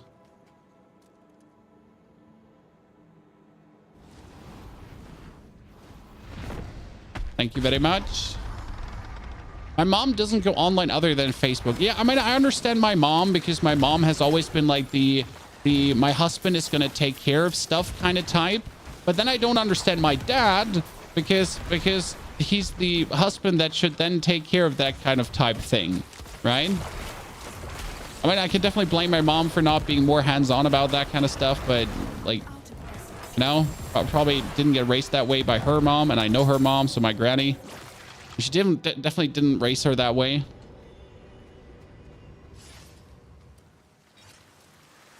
Your mom thinks you're gambling your money when you're investing. Yeah.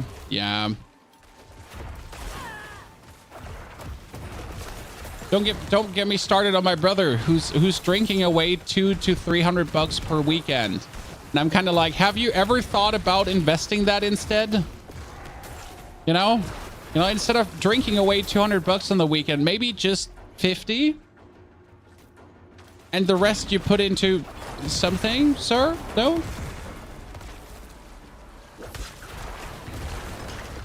Okay. By the way, Chad, being a dragon helps with vices, you know, drinking, smoking, all that stuff. You want to know why I'm not smoking? Not because it's unhealthy. But because it's too expensive. Like, when I even start calculating how much money it would take to smoke a lot per month, I'm kind of like, oh god. Heart attack. It's a terrible reason, but it is what it is, right?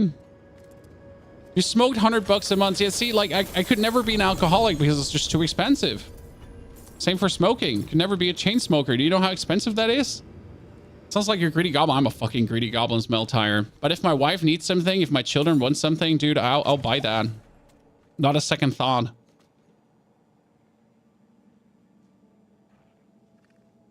I don't smoke because I want the best odds to see my grandchildren. Also a very good point, Angry Ginger Dan.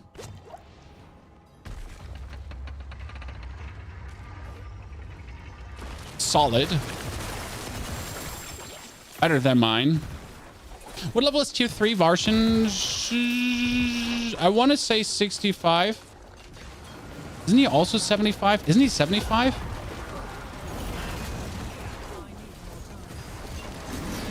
That's what I think about drinking and eating out too. No, I like eating out, but I think eating out prices in Germany are still reasonable. I mean, when I hear about my American friends going out and they're like kind of spending, I don't know, they go out and they spend like 200-300 for going out. You know, I can go out with my wife and we spend like 50 euros and that's it. Depending on where we go. Right? When we go to a good Italian place here around the corner and I'm like $40 to $50 and we're out. It's good. Right?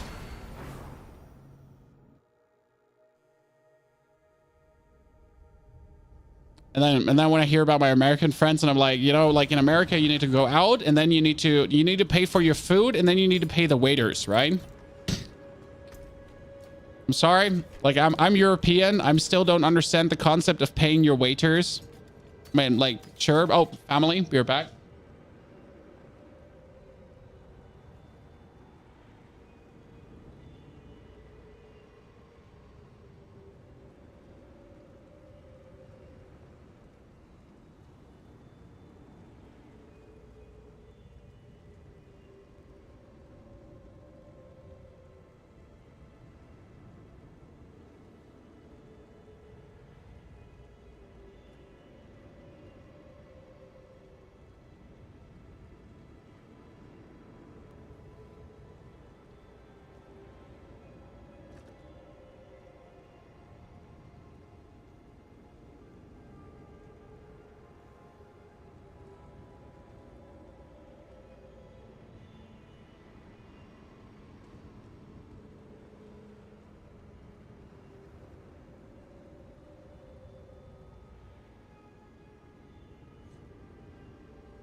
Sorry, I'm back. So yeah, I mean, like coming back to tipping is okay, right? I understand tipping, but I still don't understand the concept of paying the wages of my waiters because the restaurant won't. That's obviously a very nonsensical concept to me. Oh, we didn't reset. Oops.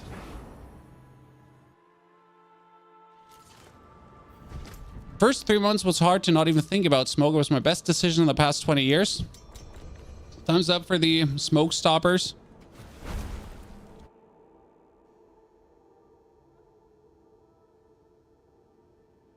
Paying the waiter in the US is the reason I only order takeout. Fuck that shit. But don't you also have to pay the takeout person? I mean, I've seen people that essentially order like on DoorDash and so on, and then they also have to like tip the DoorDashing person, so that one needs to be also tipped.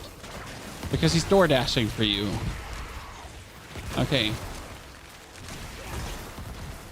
When if I want a pizza, I just go on my phone app and I just order a pizza from the pizza place around the corner, and they deliver my pizza for a very cheap price, and that's it. Reasonable, cheap price. I mean, really, takeout in Germany, you can't actually complain. It's like in most, I don't know how it is in the bigger German cities, if it's actually more expensive, but in my tiny village, if we decide to order something, it's not like we're like throwing much money out of the window. It's okay.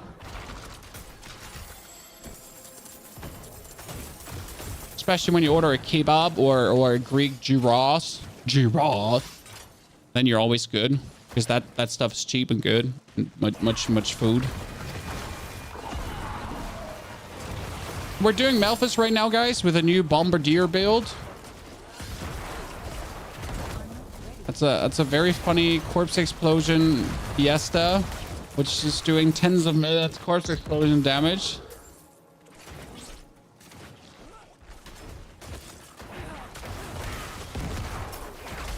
You can play any class you want as a solo player, yes. But Necro is the best, obviously. But if you play anything else but Necro, why are you even playing this game? Seriously. No other class is even as good as. Don't let anyone tell you that Barbarian is tier 1. It's just like Necro is the only tier.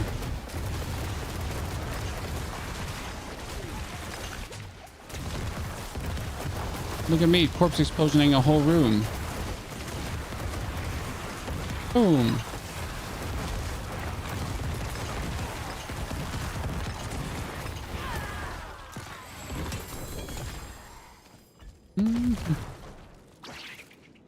I need more time.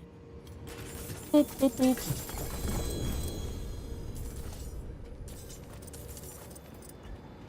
Oh, seeking stone, shattered stone.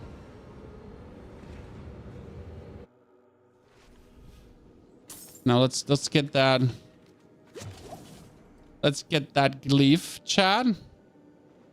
Which one would you rather have? If you can only choose one to drop, guys, would you rather have Evernight with a 4 to all ranks, or would you rather have the Genesis?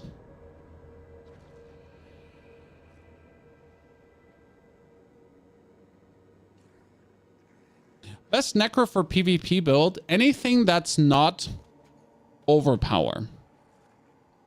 The problem with Overpower is that Overpower is capped in PvP. And you can only do damage to a certain degree, and then you stop doing damage. Critical Strike doesn't seem to be capped, and damage over time actually overscales. I've had so many instances right now where I was using damage over time and I was doing unreasonable amounts of damage to people. Like literally damage they couldn't out heal for no apparent reason at that too.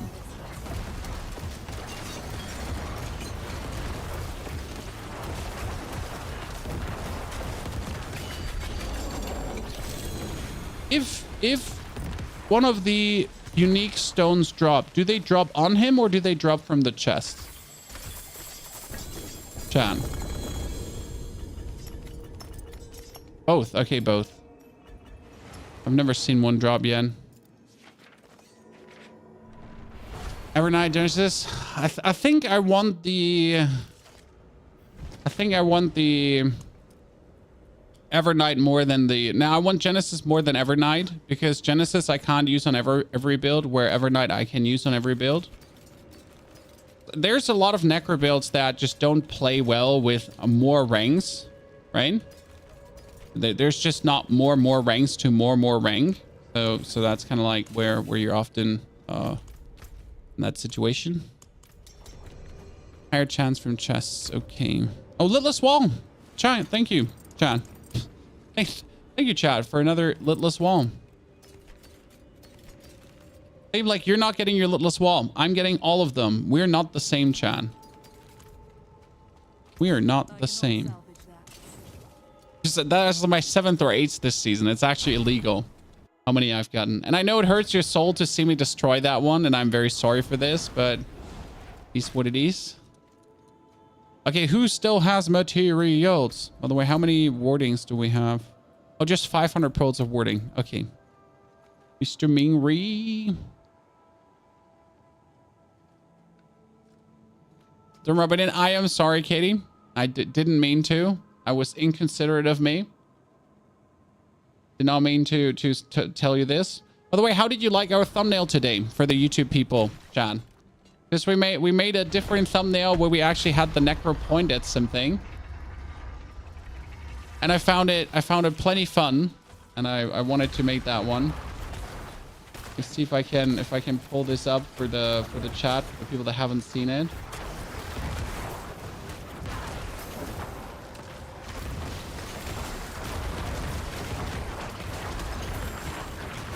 He still smiles. Yeah, that's because I'm an evil bastard, Chan. Here, we made this one today, where the Necker is pointing at the corpse explosion. It says Giga crits. I hate the word Giga, but it is what it is. If 60 cores or more, I feel like I'm not playing the game enough. Because everyone is like having like everyone's like I have 50 duriels, I have 60 cores, and I'm kind of like, yeah, I have 14 scraped together like by my teeth, you know. Loco, 26 out of 5. I have already achieved with the minimal things available. I've achieved 18 out of 5. I'm actually missing 1 to make it 19 out of 5. And then I just need the Genesis and the Evernight to pull it even higher. So it is a very reasonable number.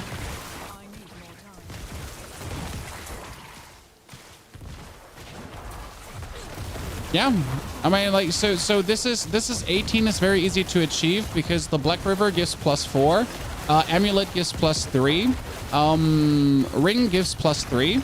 Okay, I don't think there's another ring that gives corpse skills, sadly, or it would be insane. Then Pans give +4, and I only have +3 right now, so 19 is possible. Helmet would give another 3+, that is 23, and then with the final glyph, you could get up to 27. I think 27 is the max that is achievable. And it would even work for this build. So not just unreasonably achievable, it would actually work for the build.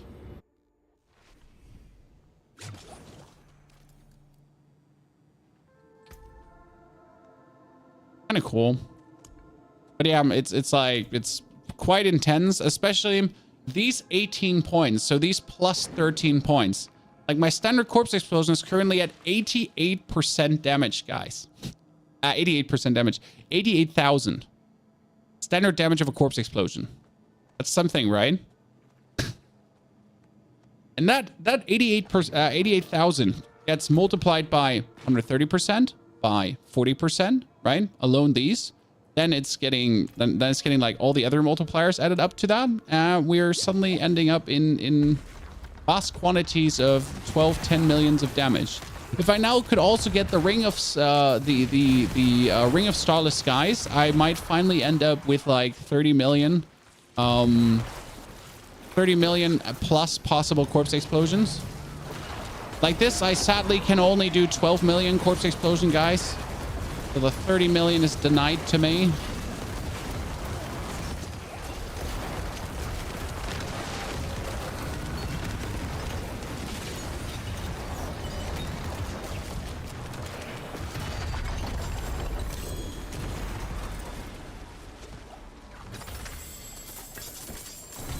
Give me something. But I do believe that farming the Evernight and the Genesis is faster than getting the Ubers. Because I have more people in my chat that have Evernight and Genesis than I have people in chat that have the Ubers, right? Despite my chat for no apparent reason having all the Ubers at any capacity anyways. I don't know what's wrong with you grinders out there, but you seem to be like putting vast quantities of time into this game that exceeds even the amount of hours that any reasonable content creator is putting in. Yeah, you heard it. I called you out. Deal with it. Like, seriously, I feel like I'm not even playing the game at this point. Rank stall, corpse skills, bone skill damage. Ooh, this could have been so good if it wasn't so bad. How faster if you prefer solo self-found? It's okay to prefer solo self-found, but some things are just torture solo self-found.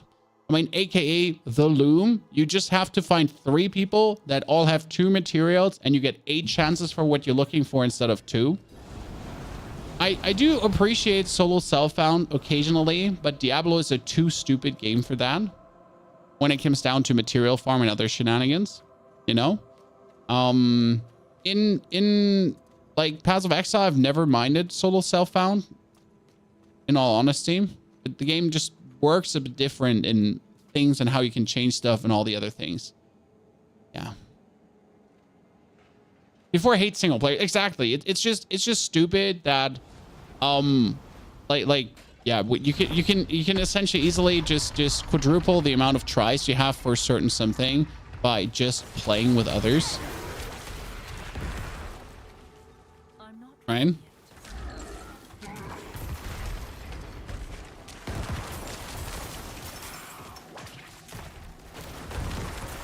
A wife lets me play around 4 hours of game. 4 hours a week. Pace of game is great for you. Yes, with 4 hours a week, you're perfect for this game. This is and stays my main point for Diablo 4. Diablo 4 is a perfect game for people that have 10 hours or less per week to play. It is an absolute godsend, godlike ARPG that is incredible, amazing fun to play, the less time you have per week. And there's no argument for that. I mean, you can hate Diablo, you cannot like Diablo, but most people that dislike Diablo are the people that have too much time. The people that don't have too much time, they usually say this game is fun. Is this a new build for you? Yes, this is currently the like nuclear corpse explosion build. We call it the nuclear corpse explosion build because you essentially use physical corpse explosion to turn them into max crit monsters and do millions of damage with corpse explosions. I mean, that was a 10 million there, you know? That was a 10 million just corpse explosion crit there, 12 million corpse explosion crit. And that's where the nuclear part comes from, because you're essentially just nuclearing it. So I wanted to make this build from the start of the season on, but we haven't gotten to it yet. And I have also never in the whole time of playing Diablo ever made a build like this.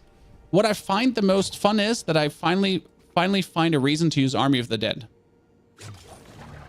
Right?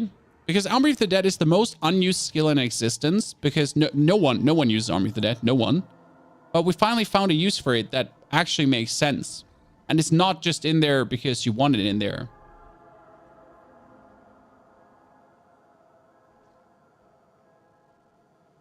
How do you get 26 points in Corpse Explosion? It's pretty simple. So, Ring, +3. Amulet, +3. Weapon, +4. Patents, +4. That's already 14. Then you have to get Shaco for another +4. And the Evernight Glyph for another +4. Which is actually 27 in total. So you can even get more. It sounds like such a high number, but it's so fast to achieve. You could even get ranks into corpse tendrils. Like right now, my corpse tendril is doing... It's actually the fun part. So our corpse explosions are doing a lot of damage, right, guys?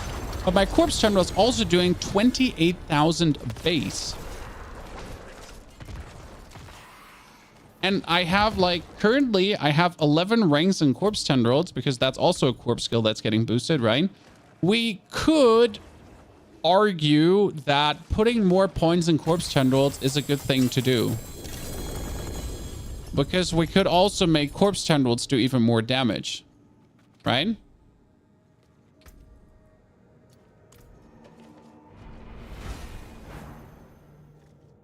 What do you do with Army of the Dead? Army of the Dead has two functions. First and foremost, it's a nuke, because it does 14,000 damage per skeleton, and it does a lot of damage. Then it leaves behind a lot of corpses for Corpse Explosion, because Corpse Explosion is corpse hungry now.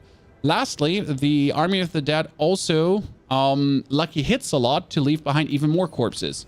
So it does corpses to then do more corpses to do some more corpses to then do more corpses. I don't know if we have materials for one more dungeon. I'm gonna go after this then. Okay, no. Then let's do one more. And then to say very, very big thank you for the community for providing more rotations. I have no luck getting the Uber stones. I gave up. Yeah, Colm, I don't have that luxury. I'm a content creator and I will be having to push the leaderboard. So I am to a degree forced to do this. You know, I mean, don't get me wrong. I'm enjoying this. I'm enjoying this. I'm having a good time. It's fun for me.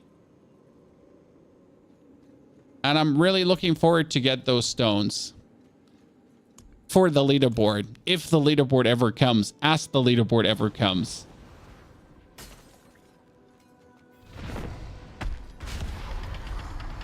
When is this build on Mobalytics? I might make a build guide for this tomorrow because I really want to see the internet response of this one. I really want to see what people have to say about this build. I mean, I already saw your reaction and there has not been a single person that just didn't love this build straight off the rib. So I'm excited to like make this build guide and be like, people, look. The problem is I try to usually not make 2 build guides in a row because like, yeah, people already like have a struggle to keep up with what I'm putting out sometimes, but I really want to share this. It's so much fun. So most likely tomorrow. And we're also going to stream tomorrow. I'm just not sure what we're going to do tomorrow, though. I mean, tomorrow we either play Mage or we will actually play Shadow Necro. I mean, we can't play the Pumancer yet because I'm lacking the...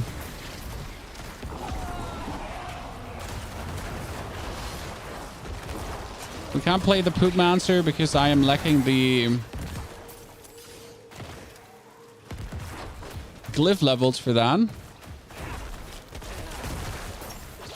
You made all the content. I mean, this is just Malphite, so this is simple. But yes, I mean, like, if you do 12 million corpse explosions, you meld everything. I mean, what has 12 million HP, guys? In a normal... That was the 7 million. So what has 12 million HP in a normal dungeon? Nothing, right? Boom. Boom. Boom. Boom. Boom. Boom. And yes, that corpse explosion actually hits the whole room. If you actually ask yourself, chat, yes, this corpse explosion hits the whole room because the range is also increased. So you don't only hit hard, you also hit everything. Would you play SODP2? What is SODP2? I feel like we're exchanging like some secret code here. They're linked to the build on Mobalytics. No, we just made the build this morning, Charles. And I will have to redo the Paragon board another 2 times before I'm happy with it. Okay?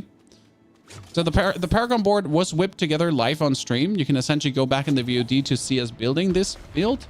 But I will redo the Paragon board another 2 times before I'm happy with it and want to give you to Dan. Season of Discovery Part 2. I didn't even play Part 1. I didn't even play Part 1. How am I going to play Part 2?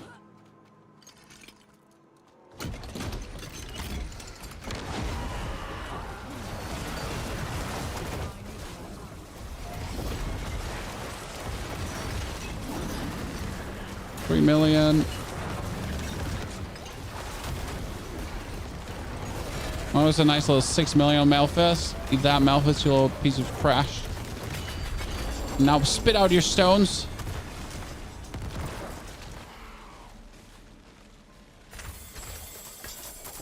Yeah, put out as many guides as possible. Exactly. I just try to put out more builds so you have more choice. Because the fun in this is the fun in Diablo is just playing more different builds. Okay. Thank you, Apone, Mingli, and Nunu for doing some Malphite with us.